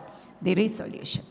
Great. Thank you, Dr. Manjula. One more question framed around fertility. I mean, India, by and large, is a family-oriented society. Women in our society particularly face pressure to get married. Yep. But then now with careers and work, they push off having children. True. This concept of freezing eggs, how prevalent is it in India? Like, do you think women are more open to it now in India? In today's time, yes, they are open. It is increasing, and it's a real choice. It's a real choice for women to have this fertility preserved. That is the word we should use, preserving. See, what we need to understand is there is biological facts. Fact is that after 35, your fertility potential is going to come down. And fact is that after 35, you might have increased abortions and increased abnormalities in the children. So these are the facts you cannot neglect. And next, you have social pressures, like you said. You have a child before you're 30, that would be better. I am there. As long as I'm there, I can take care of your child, so you better have a child. All these things will be there. But saying that, what happens is there is also the commercialization of fertility centers which is happening, which is pushing towards it.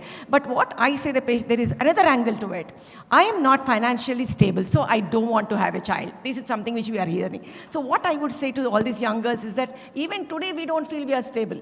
So that is something which has to happen parallelly. But what is important for them to understand is that freezing oocytes plus embryos, if you have a partner, both together, not just embryos, because in today's very fragile relationship status, freezing only embryos has no sense. At 40 years, your relationship broke and you don't have your eggs. What are you going to do? Embryos have to be going into dustbin then. So I think people have to be more realistic, more understanding in today's time, freeze both oocytes and embryos. That's the real choice. Thank you so much. Dr. Sindhura, I want to ask you, in terms of this vast empire that you lead, do you feel that women bring a different sensibility to the education field, or do you feel that it's gender neutral? I'm so glad you asked that question, Anju. I feel that in general, a leadership should be gender neutral for most of the companies. But given the service segment and especially education segment, it's not just leadership, but it's also stewardship that we look for. So for those reasons, I personally feel, in my little experience, that women bring a lot more to the table when it comes to leadership. And just to expand on that a little bit, when I joined in 2011, which I mentioned earlier, we had about 35% of our teachers who are women, and 65% of them were men. And at the top level of the pyramid, which is the core team members level, we had about 30 of them back then. And out of 30 of them back then, I still remember in the chairman's chamber, there were only 2 women. That's not even 1% of the top leadership was women. So I made some conscious effort in order to recognize people, recognize women who work hard, who are talented, who want to be in leadership positions, promoted them, trained them, retained them, And today we have about 55% of our teachers who are women. And at the top level, thank you, at the top level in our core committee, we have about 30% of them as women, which is really, really important. That's great. And so, I mean, I didn't do this as a matter of convenience for me. I did this because in my experience, I noticed that to lead a school really well, a person needs to have certain qualities. A lot of qualities, the younger children that is up to 14 years old, we need to have that patience. And 3, usually women, when they are promoted, I'm sure you would have noticed it in your respective companies as well, they tend to stay back in your company and continue to work versus most of the men. I'm glad there are not too many here, but yeah. They're more loyal. That is something that I have noticed, and yes, for education sector, I do vouch for women being more in leadership than Dr. men. Sundara, one more question I'd like to just ask you about Indian system versus the Western system. I mean, you've been Western educated, you went to Northwestern. I'm also from Chicago, so that's a great university, but how do you see what is the right type of foundation that we need to prepare children for the real world today, right? Things have changed so much. And do you see any weakness in the Indian ways, or is it just simply a different cultural foundation?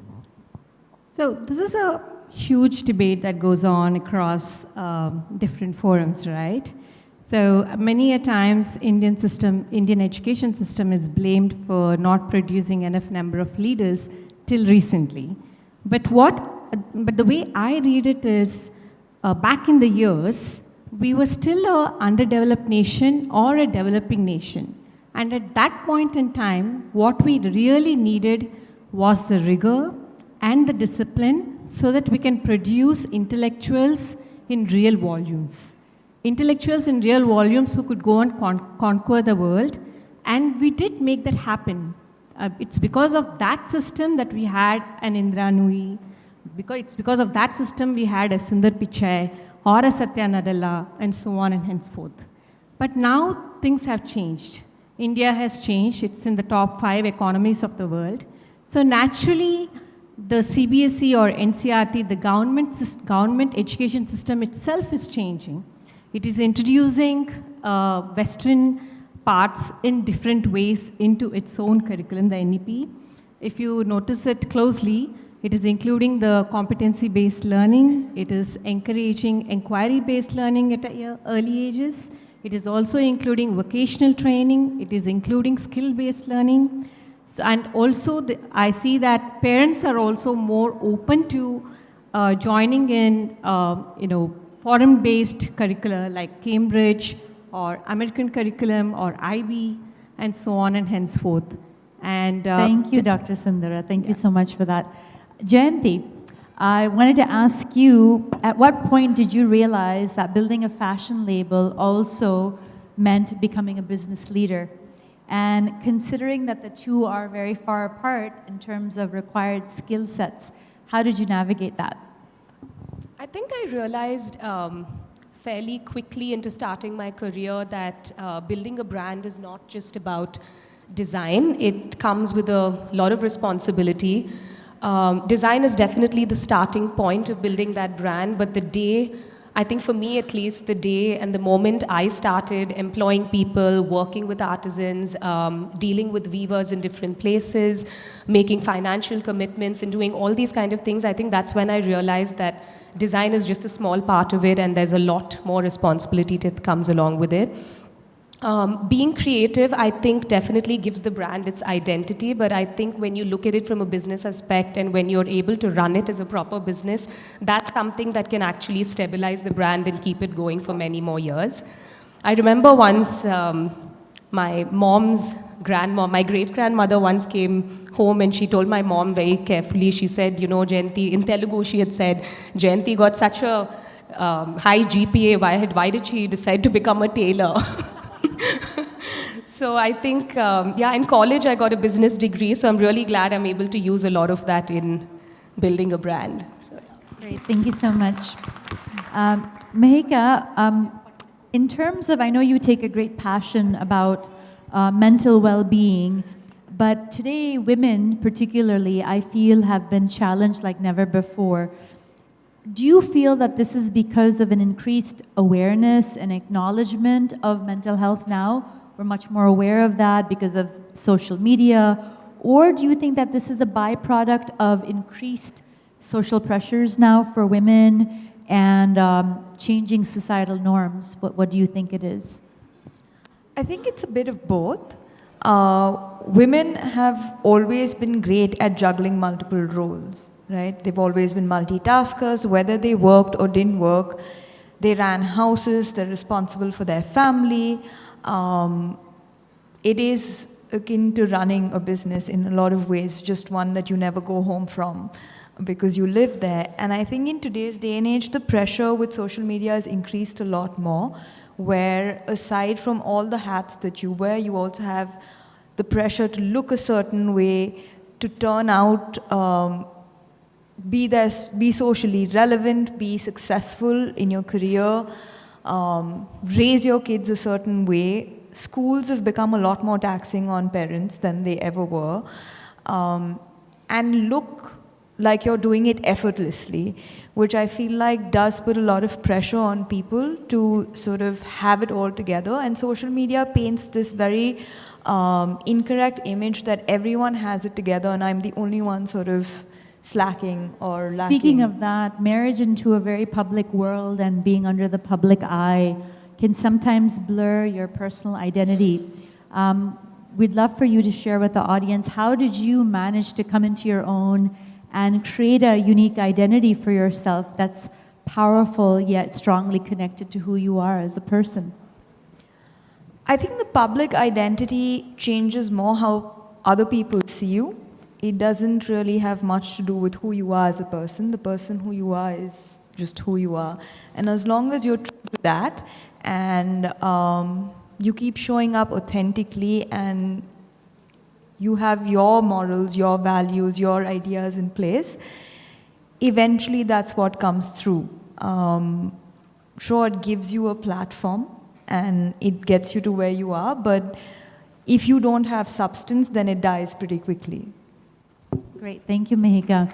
So I had another set of questions, but I think because of the sake of time, I'd ask the panelists here if they have any closing remarks on something that they'd like to say, share, inspire the audience with. So we can start with Sapna and just kind of go down. Back to Mihika.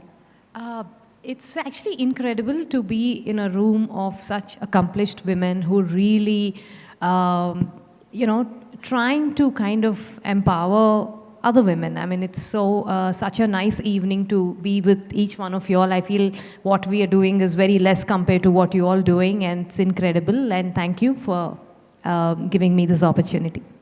Thank you, Sapna. Mahima? Yeah, I pretty much echo what you just said. It's, I don't know about inspiring anyone, but I'm going to be leaving very inspired. So thanks for having me, and it's just such an incredible opportunity, and to see each one of your journeys, very special indeed. Thank you. Dr. Manjula? I totally agree with Mahima that we all echo with what Swapna has. She had the initial thing to say, so we'd love some insight from same thing. your field. I just want to say one thing to all the beautiful ladies out there. Your all thing is be yourself, believe in yourself. That's it. Thank you. Ms. Swati?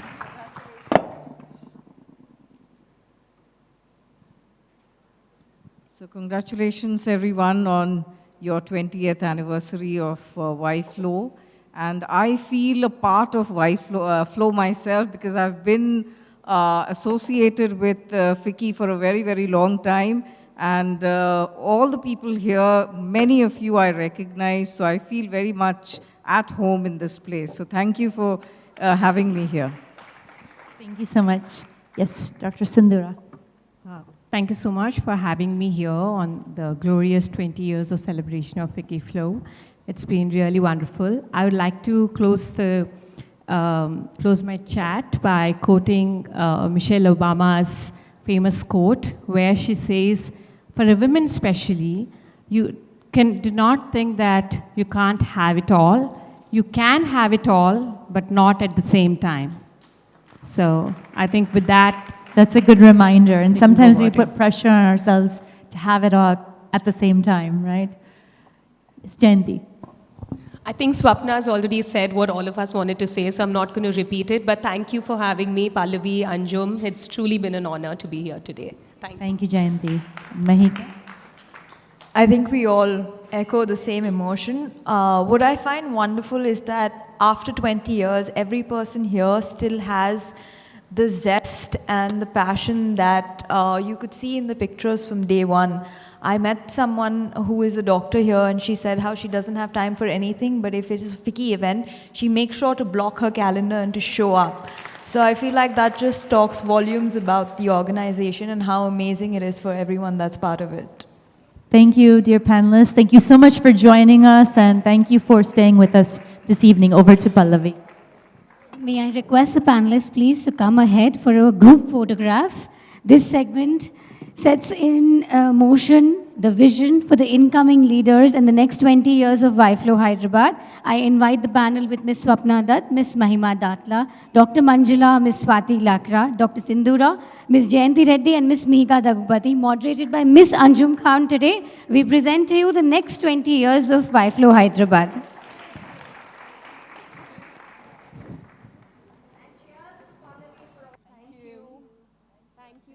Thank you so much, panelists. Thank you. This is so great to be a part of it. May I please request the YFlow and Flow past chairs please to come up for one final group photograph with our national presidents. Last picture for the evening, and then I meet you in change of guard. Ajay, please. Yes. One group picture for Flow and YFlow past chairs. We all come together with the national presidents, please. May I now invite our Vice Chairperson, Ms. Khushbu Daga, to present the vote of thanks. Wow, what a power-packed evening. Good evening. I'm Khushbu Daga, and it is truly an honor and joy as the Vice Chair of YFlow to propose the vote of thanks on this very special evening as we celebrate 20 incredible years of YFlow. 2 decades of leadership, learning, friendship, collaboration, and the unstoppable spirit of empowered women. Our deepest gratitude to our honorable chief guest, and thank you for taking the time to be with us today. We extend our heartfelt thanks to Ficci Flow National Leadership, Ms. Namita Gautam, Ms. Harjinder Kaur, our ever-inspiring Ms. Pinky Reddy, and National Vice President Ms. Kamini Saraf. Thank you for your constant encouragement, your mentorship, and for always pushing us to dream bigger and do better. A very special thank you to our incredible panelists, Ms. Swati Lakra, Ms. Mahima Datla, Ms. Swapna Dutt, Dr. Manjula Anagani, Ms. Sindura Narayana, Ms. Jayanti Reddy, and Ms. Mihika Daggubati, beautifully moderated by Ms. Anjum Babu Khan. Each of you has shown us through your journey what it truly means to lead with courage, to reinvent with grace, and to succeed with purpose. Your words today were not just insightful, they were deeply motivating, and I'm sure everyone here is taking back something truly valuable. To our Flow past chairs, thank you for your vision and for laying the strong foundation on which we proudly stand today. To our YFlow past chairs, thank you for nurturing this beautiful platform, for building this powerful community, and for shaping YFlow into what it is today. This 20-year-old milestone belongs to you. To our wonderful YFlow members, you are the energy, the warmth, and the heartbeat of this organization. Your participation, your enthusiasm, and your sisterhood are what makes YFlow so special. To our dynamic committee members, this evening is a reflection of your passion, creativity, and countless hours of hard work. Thank you for making it so spectacular. Our sincere thanks to the IT team for the AV support, our PR and media team, Mr. Ramchandra, for taking the YFlow story far and wide, our photography and videography team, Mr. Ajay, for beautifully capturing these moments. Our Door Label Marketing as a creative sponsor and Flex Design team, Mr. Harsha, and the Flow Admin team for your seamless coordination. To our valued sponsor, thank you for believing in our vision and for partnering with us in creating meaningful impact. A special shout out to Ms. Juhi Sangi for the gorgeous decor and all the magic she created. And finally, a heartfelt thanks to Park Hyatt Hyderabad for the wonderful hospitality for taking such great care of for all of us this evening. As we celebrate 20 years of YFlow, we are not just looking back with pride, we are looking ahead with renewed energy, stronger purpose, and even bigger dreams. Thank you all for being a part of this unforgettable milestone. And now, may I please invite all of you to join us for dinner. Thank you. Before we actually go out for dinner, 3 cheers to YFlow. Hip hip! Hip hip hooray! Hip hip hooray! Hip hip hooray! Excellent YFlow. Very proud of you girls. Looking forward for the next 20 glory years of YFlow. Excellent. And a special cheers to the chairperson, Mrs. Pallavi Jain, and her team, who has meticulously planned out today. Cheers to Pallavi.